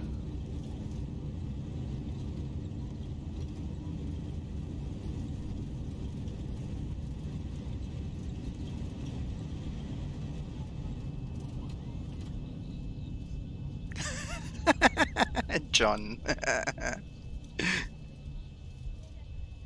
It's a knack I have. It's a knack. Yeah. The double go-around's got to be the best one ever, though. Oh, yes. Oh, yes. I can't actually remember what happened to cause those, but it was very entertaining at the time. It was.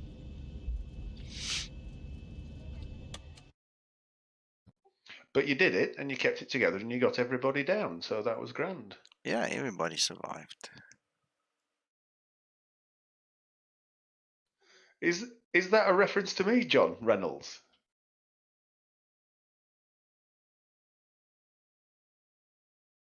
A walking disaster.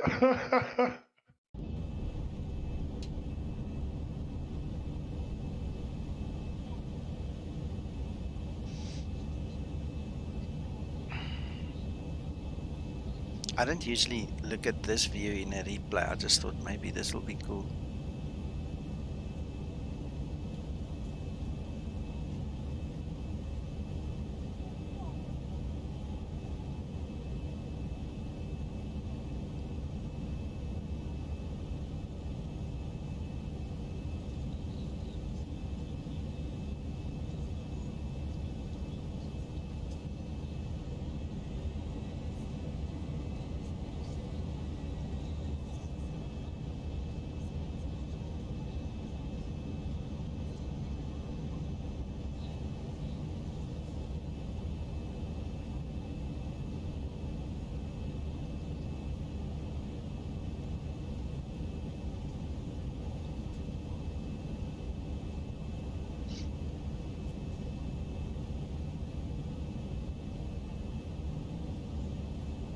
Look at the wing flex. Wow. That's great.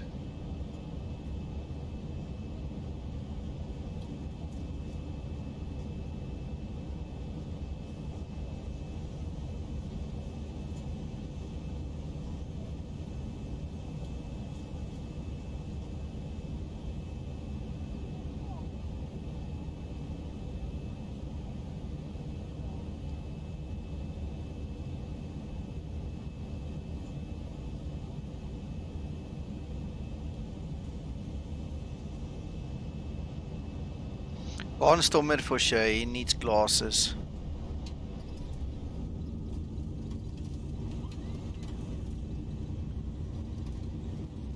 Yeah, look at that. So now if you switch the wing lights off, you won't see all that detail. That's one of the reasons I like flying at night with the lights on.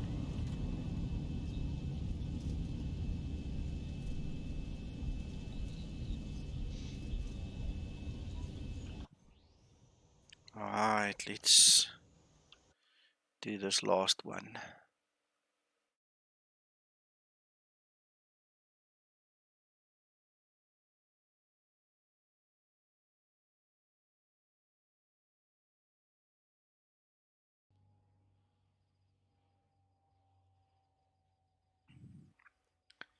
Awesome, we'll speak later.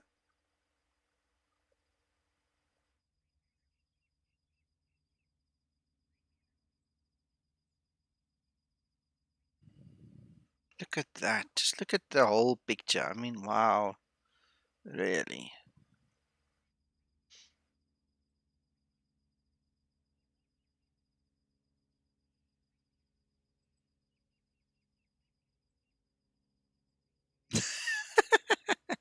You guys.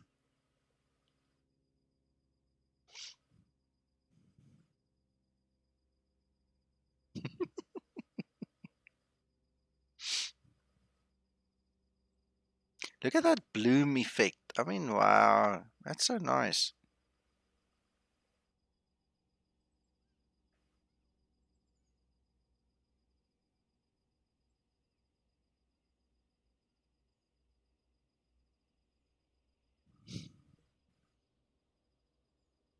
Oh, I have such fun here.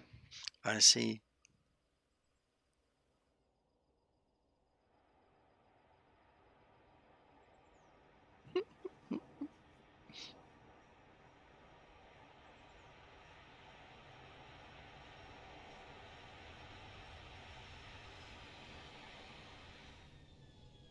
You're welcome, George. I just want to quickly see when I pull off. I'm not sure. Did you see the actual display of X-rays here on the ND? Did you see that come up? I'm not sure if it's going to show us again in the replay, but I just want to have one last look.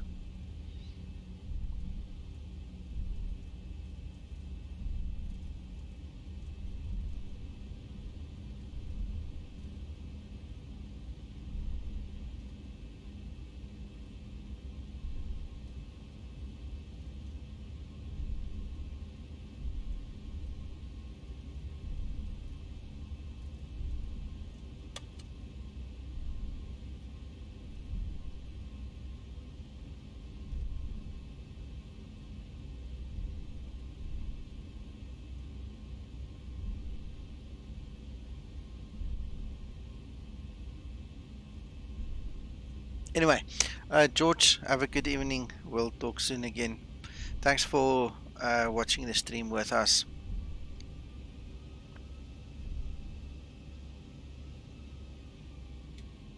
Looks like it's not playing in replay. Well, guys, thank you so much. That's my evening. I'm gonna shut down and try fix my throttle quadrant, and hopefully it isn't a terminal illness. Otherwise, we just continue with the SciTech one and laugh it off until we buy a new one.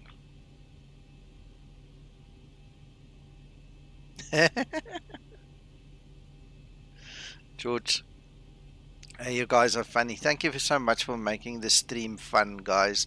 I really appreciate it. Let's switch to the next screen. I'll run the credits and we'll say good night. It's a big pleasure, Bitrip.